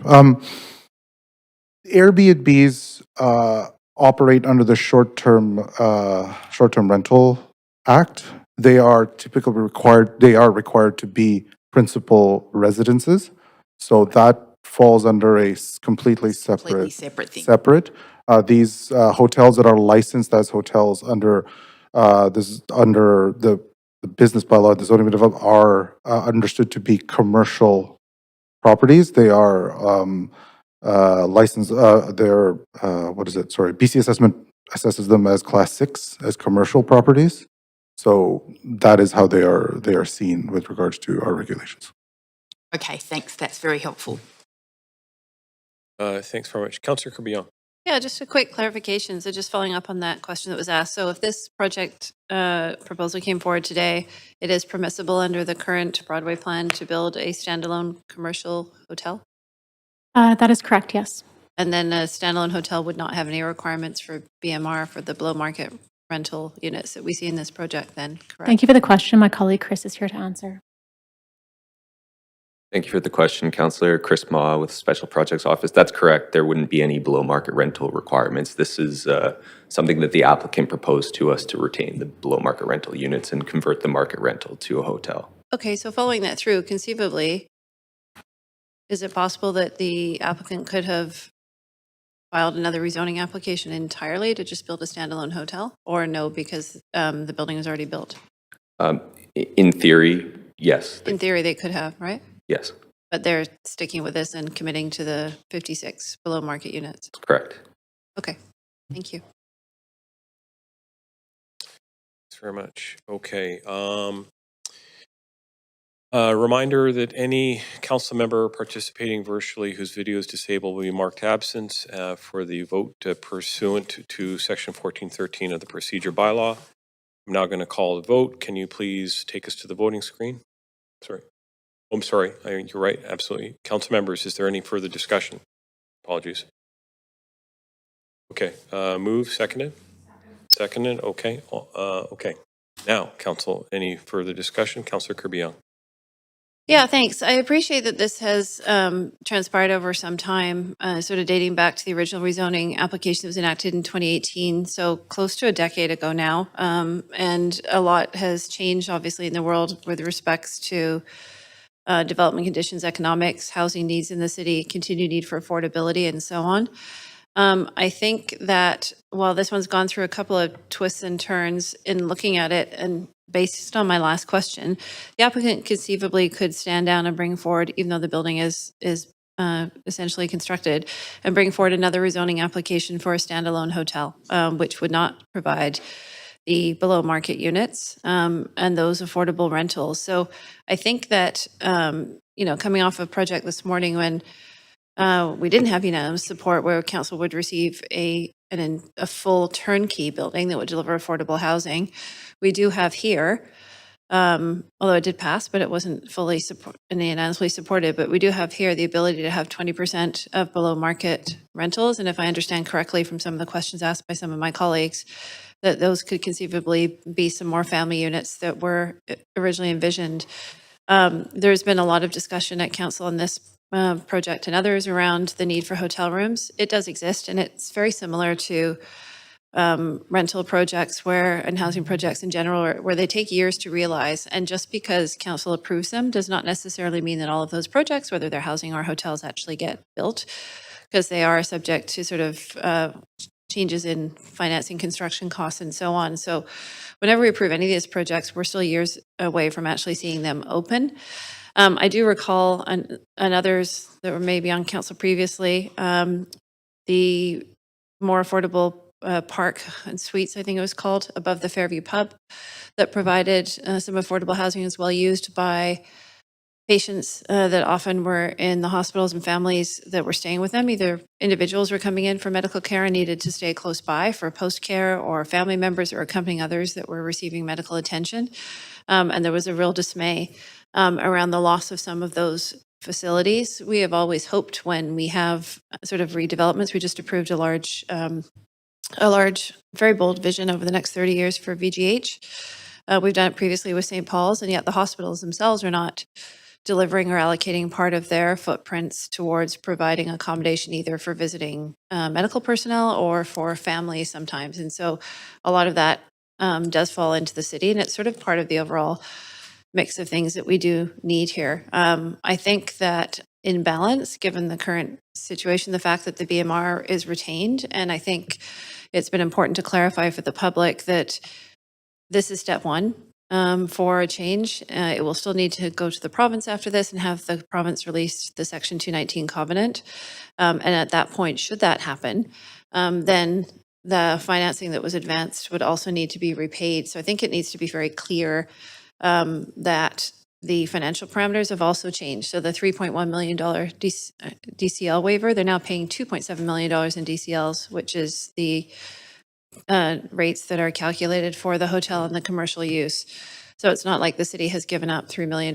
That's also not correct. So I think it's really important to daylight a number of these facts, put them on the record. These are always important considerations for council to walk through and to make sure that we're doing due diligence, and asking the right questions. But on balance, having done that, and looking at the location, who it would be serving, and the retention of the affordability component, I will support this change. Thank you. Thanks, Councillor Fry. Yeah, incredibly conflicted on this. I did actually vote against this project when it came to us back in 2020, mostly because at that time it was leapfrogging what was then the Broadway plan, and we wanted to give it the time or I wanted to see us complete the Broadway plan before we approved significant height and density at this location. As staff have just indicated, it would since that time, it is now more or less compliant with the intention and the height and scale of the Broadway plan. I do note that the inclusion of the below market housing is probably also still a condition of that low interest loan from BC Housing. And so I do recognize that there's a good possibility that including this BMR is not a purely altruistic, but rather a sort of compliance issue with the low interest loan that they have a covenant with BC Housing. So it seems that this project has shifting goalposts. I mean, private childcare, sure, great. Long-term hotel. I've been on record and of course brought to this council a motion a couple of years ago, housing is healthcare, because I do actually recognize very specifically the need for Indigenous folks coming from across our province and the need for that long-term healthcare stay. I worked a lot with Nishka on this vision, and so I'm hearing Mr. Morrison's commentary is incredibly disappointing. That these shifting goalposts did not.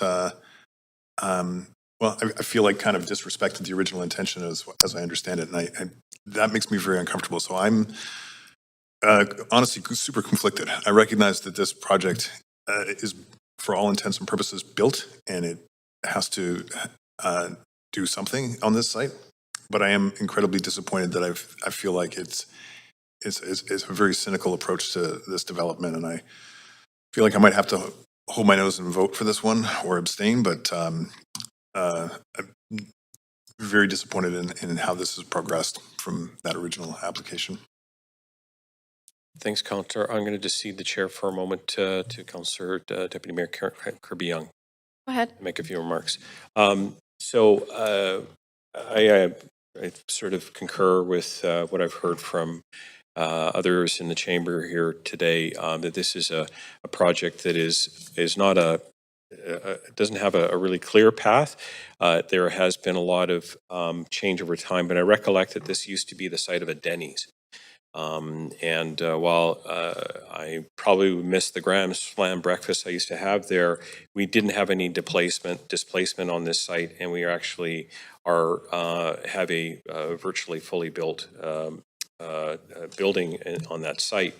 I actually attended as deputy mayor essentially a groundbreaking ceremony with the then MLA of the time quite a few years ago, but I'm not completely familiar with the entire history of this site.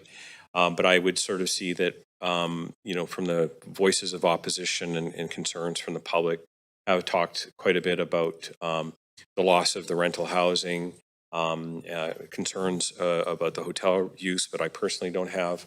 And then, of course, the whole questions around the subsidies that were brought in to enable this.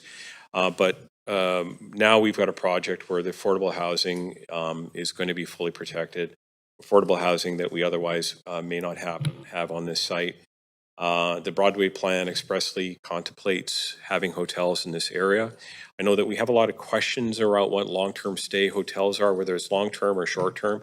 The fact is that when we have a thriving economy, there are a number of people who come here to work, and I'm thinking because of the proximity to Vancouver General Hospital, you'll probably have medical professionals, researchers, and other leaders that potentially could be staying there, in addition to outpatients who need some short-term accommodation so they're not residing in hospital beds. So I sort of see a bunch of different scenarios. And being around VGH really helps that. Of course, BC Housing must independently agree before any conversion occurs, so that work still relies on the approvals from the province. And of course, the hotel component is going to generate a DCL revenue while preserving the below market housing that is part of this project. So while not a straight line towards what was originally intended for this site, I feel as though that I am going to support this based upon the merits that I've outlined in this, and knowing full well that I think the public has a right to ask questions and make sure that that we're always making the right decision in terms of using public assets and during our approval process. So with that, I'll leave my comments there, and I'll take the chair back from Sarah Kirby Young. Thanks very much. Okay.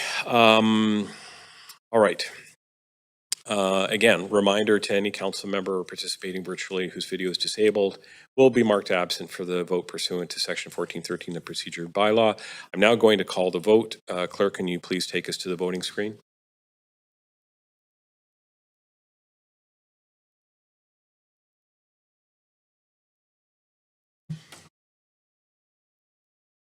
And Councillor Joe, sort of looking here. I think Councillor Joe might be absent on this one. Okay. Okay, so absent, great. Okay, so that passes with Councillor Bly and Sim and Joe absent, and Councillor Fry and Councillor Orr abstaining. Okay. All right. Okay, so this meeting is, just one moment.